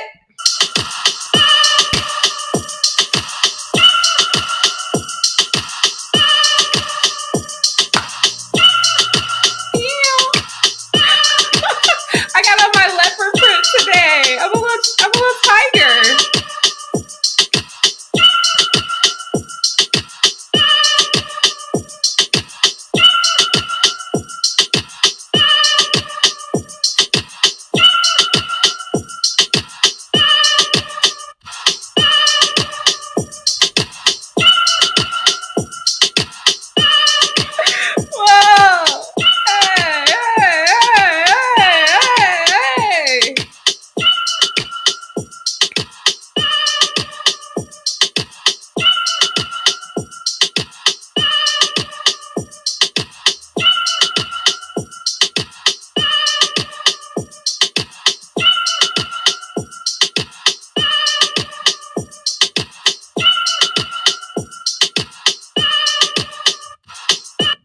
We need 2 more likes. I guess we want to keep playing the music, right? Okay, we need 2 more likes. Let's get them likes to 50 so we can go ahead and hit that segment. We need 2 more likes. Let somebody know to hit the like button.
We need one more like. All right, this is DJ. This is DJ.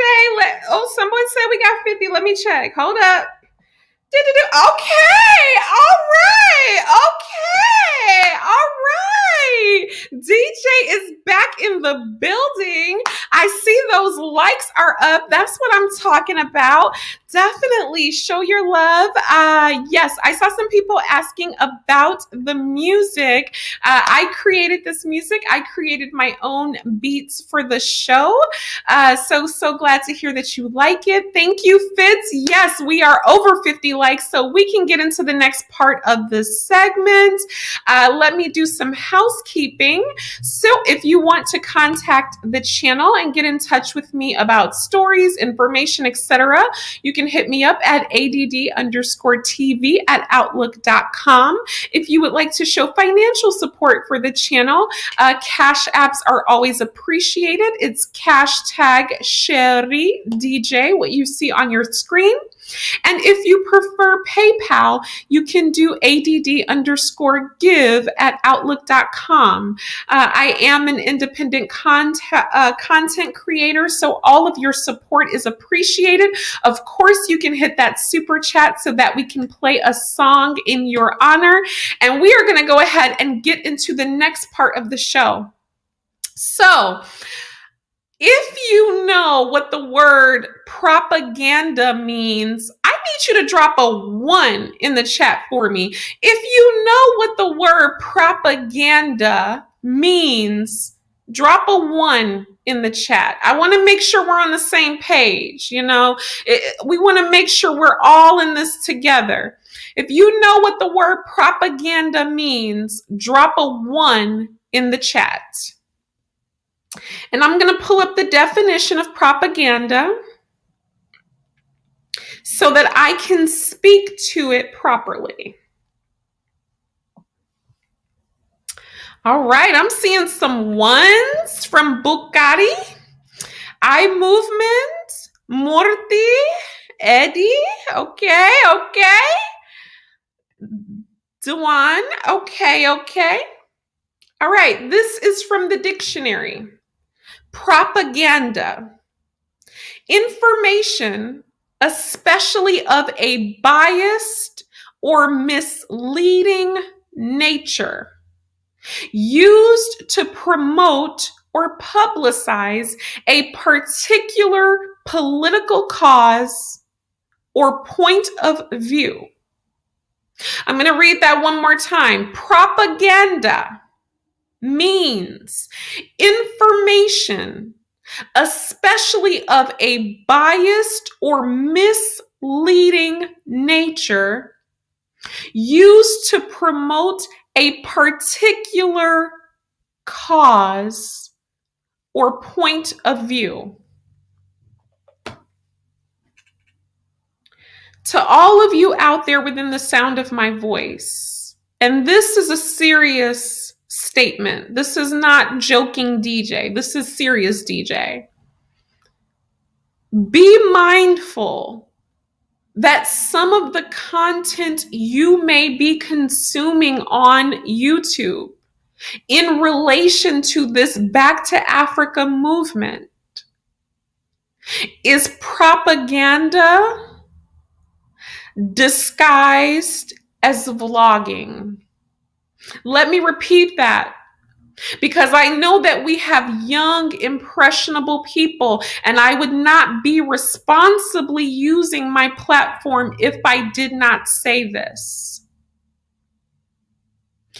Some of the content that you may be taking in regards to this movement of traveling to Africa, visiting to Africa, living in Africa,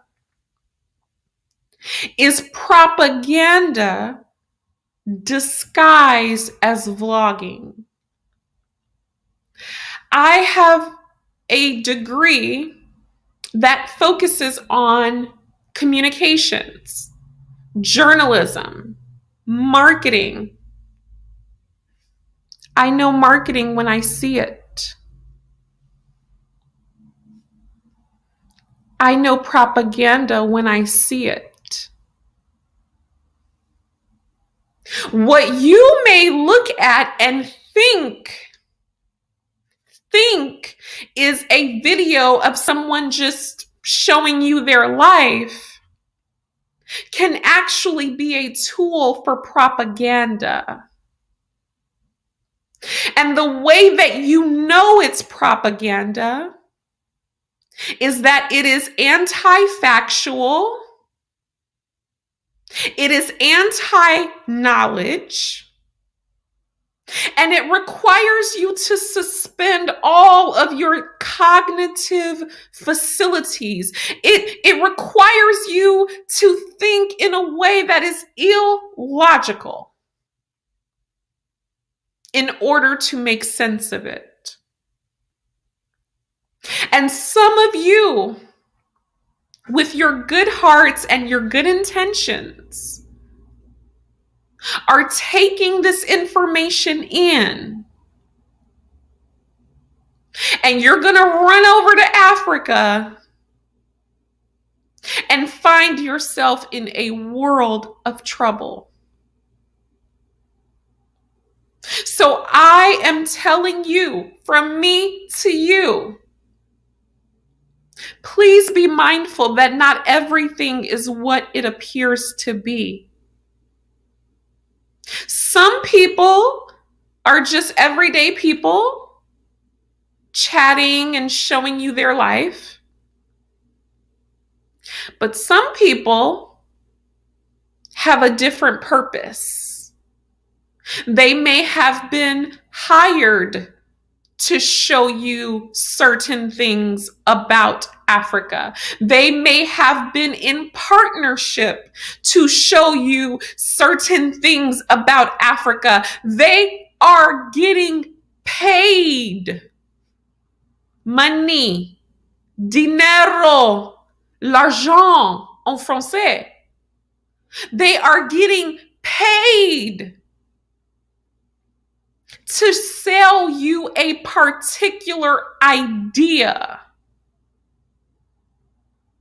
Because the more people that they can get signed up, the more people that they can get in their program, the more people that they can get donating, whatever it is money. So, how do you know it's propaganda? It is anti-factual. You see, on this channel, we deal in facts, okay? I'm never going to ask you to suspend your logic because of my opinion. I bring you facts, and you can make up your own mind of what you want to do. But when you are taking in content where someone or something or a group is telling you that you must not think, not read, not research, you should be very weary of that. I see a growing movement within this movement where not reading has become a thing. I see that some people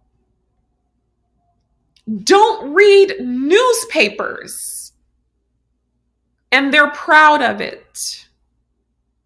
Some people don't read books and they're proud of it. I want to tell you right now, if you are on this channel and you don't believe in reading books, newspapers, encyclopedias, facts, this is not the channel for you. I am a journalist. I'm a self-made journalist. I'm a homegrown journalist. But that means that I deal in factual information. Now, let's talk about it. I had someone reach out to me who is in a very popular country right now. And I'm not going to say the name of the country to protect their identity. And we were just talking about traveling. And I said, well, hey, you know what? Let's jump on a video call and chat about whatever. Just one-on-one, like kind of like a FaceTime. And you know what this person told me? I can't do that. I was shocked. Why can't you do that? You can't get on a video call? No. Because here in the country where I am, everything must go through the government, even a video call. So if I want to get on a video call with you, I have to get approval from the government. And they have to ensure that I'm not saying something that could be construed as negative about their country. True story. I have had multiple people from this country tell me that if you even want to upload a video to the internet, it has to be approved by the government to ensure that you are not stating anything negative, to ensure that you are not speaking badly about their government. And this was someone who's a repat. And I could feel their fear just in our communication. It was like something out of like a movie. It was like, no, I can't do that. I was shocked, but not surprised. So what I'm telling you is that when you see all these videos with all these positive things to say about certain countries, what you should really understand is their videos are not approved by the government for upload unless they're saying something positive about the country. Let me repeat that. Their videos will not be approved for upload. They have to pay a certain fee to the government to even upload to social media. That's the first thing. And then the government has to review the video and make sure that they are not saying something negative about that country. And to protect the identity of the person involved, I'm not saying the country. You all know that normally I would tell you, but this person is abroad, so I have to protect their identity. So I'm not going to tell you that. And this person told me, I don't want to upload a video because if I say something that is considered to be against that government, or if I say something that is perceived to be negative, I could be kicked out of this country. I could be deported. And my heart broke. My heart broke.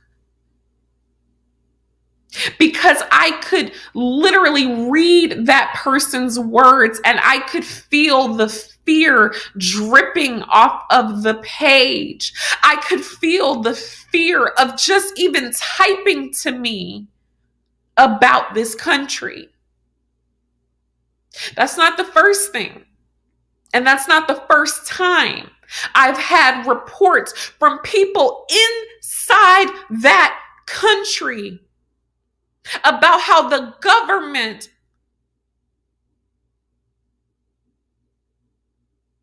will kick you out, deport you, if you are found to be saying something negative about them online. It's in Africa. It's in Africa. So, long story short, this person would not even get on a phone call with me with video showing their face because it had to go through the government. Then, when I talked to some other people who had also been to that country very recently, I was told, DJ, you can't just take your camera out there and film. They'll stop you on the street. They will want to see what you're filming. You need to be very mindful. So it makes sense to me why certain videos that come out of that country from African Americans are always so positive, always praising the government. Oh, this government is so great. Oh, I love it here. Oh, it's wonderful. Come here. Come here. I'm really scared to get on a video call, though. I can't do FaceTime. The government has to approve everything that I upload. I might be deported if I say something incorrectly. And here's what I want you to know, African Americans. Things are not always what they appear to be. You see a video and you are seeing just a few minutes of what someone has decided to show you. So I'm going to tell you, DJ is never going to tell you what to think. But I'm just going to tell you, if you see that every video is praising the government, every video is praising the country, you don't hear any downsides, you should ask yourself, is that realistic? Is that possible? Because what I'm telling you is from first-hand sources in that country right now,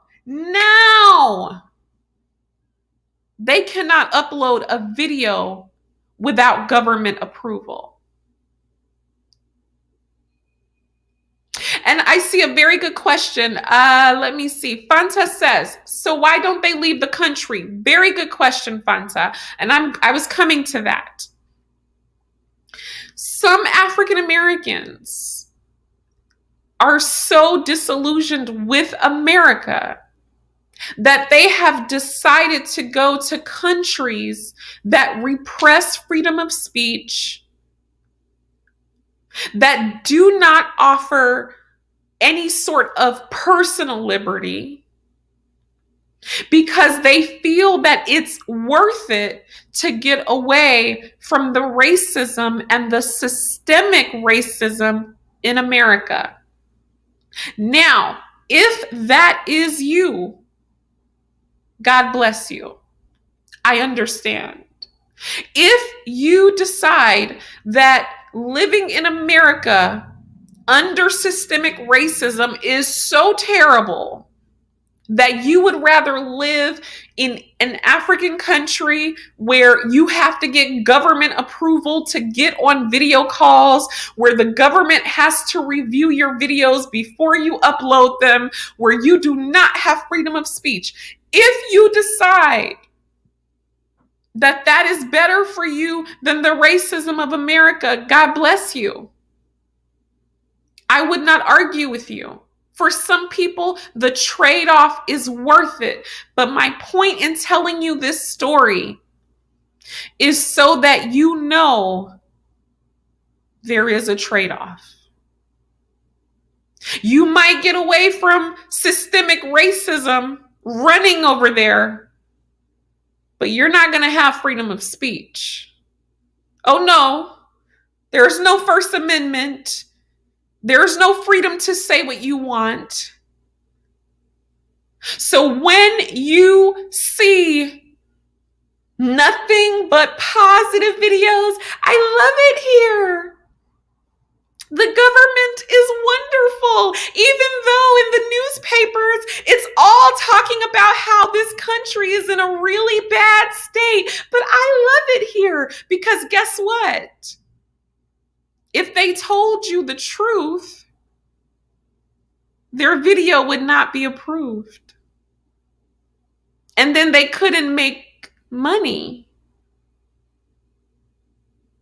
So understand, African Americans, and some of you, and there is no shame in it, some of you have never left your city.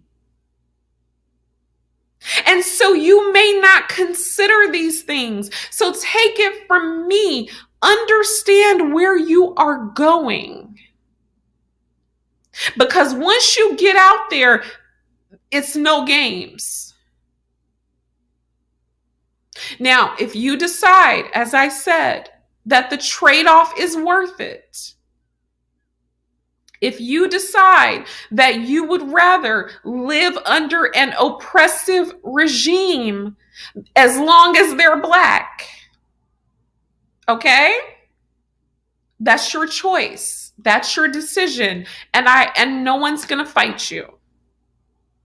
But for anyone who needs this message, I need you to understand some people are not vloggers. Some people are paid to do this.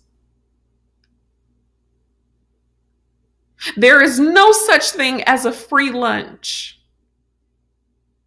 Some people have entered into contracts where they make money based on how many of you they can get to come to a certain country. Ho! Holla if you hear me. You are $1 to a lot of people. Okay? Now I gotta talk to you real. You are a transaction to a lot of people. Some people get paid based on how many of you they can bring to a certain country. You are a body to them. You are $1 to them. And when you get there, you're on your own. I've had so many stories that break my heart. But the one comment I'm thinking of is one where a gentleman had been convinced to move to a certain African country. And he had been watching all these great videos, and it looked like such a beautiful community, and it's all about love and brotherhood. And he was emailing all these folks that live over there. He signed up for their programs and the different things. And when he arrived to that country,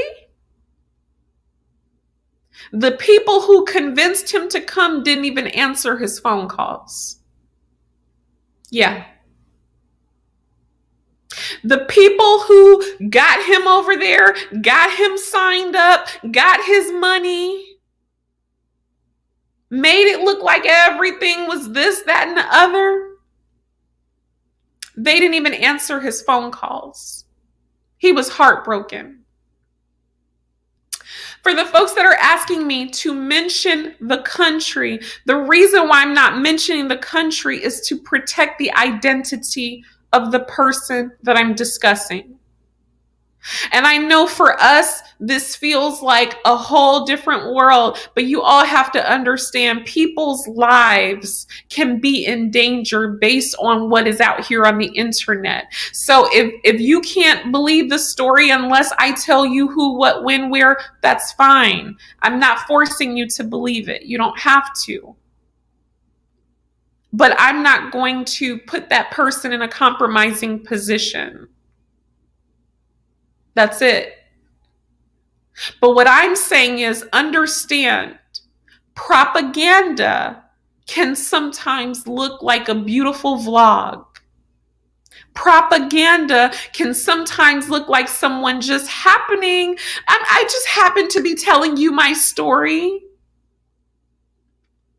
And they're getting paid on the back end for you coming with their program, with their group, and so on and so forth. Here's another thing that disturbs me. And I have to speak about this because my heart won't let me not.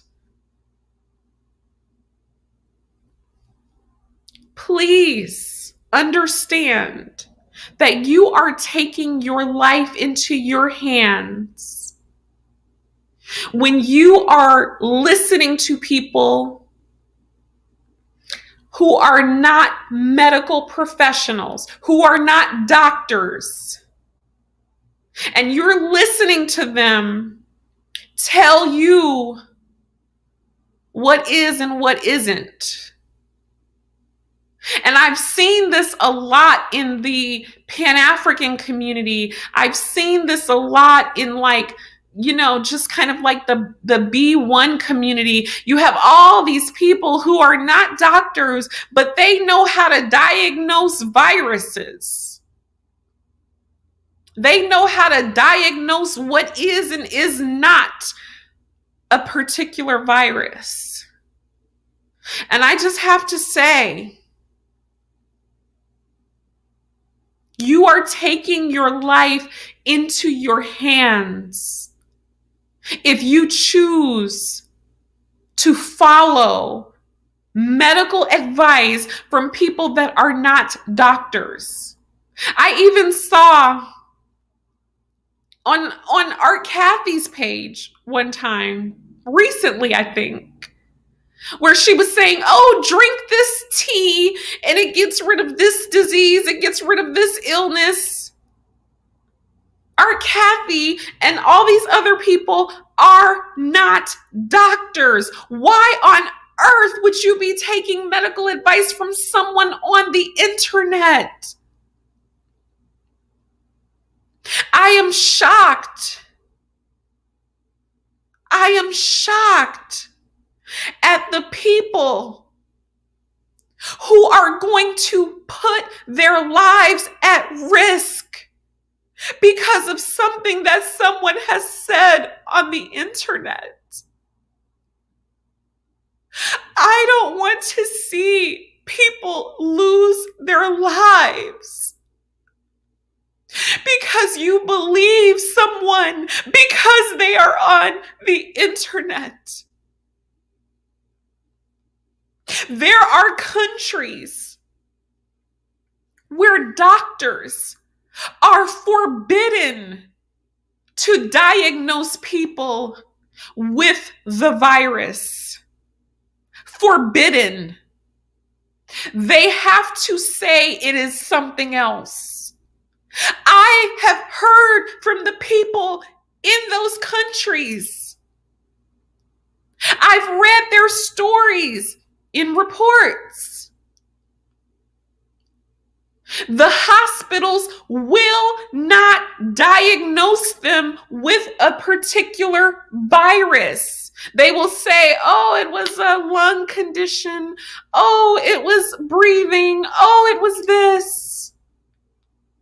Because they are invested in not releasing numbers about that. So my thing is this. Please read books. Please read newspapers from qualified professionals. Because you don't know all the stories that are in these places, guys. And you're seeing a beautiful beach, and you're seeing good food. And when you get there, you're going to realize you do not have freedom of speech. You cannot say what you want. And God help you if you happen to get sick, because their doctors will not diagnose you with certain illnesses because it doesn't look good for that country. So even if you are suffering from that illness, they will not call it that. There is a president. Now, moving away. There is a president right now who is laid up in a hospital in Kenya getting treatment for a disease that he said does not exist, for a disease that he says is not in his country.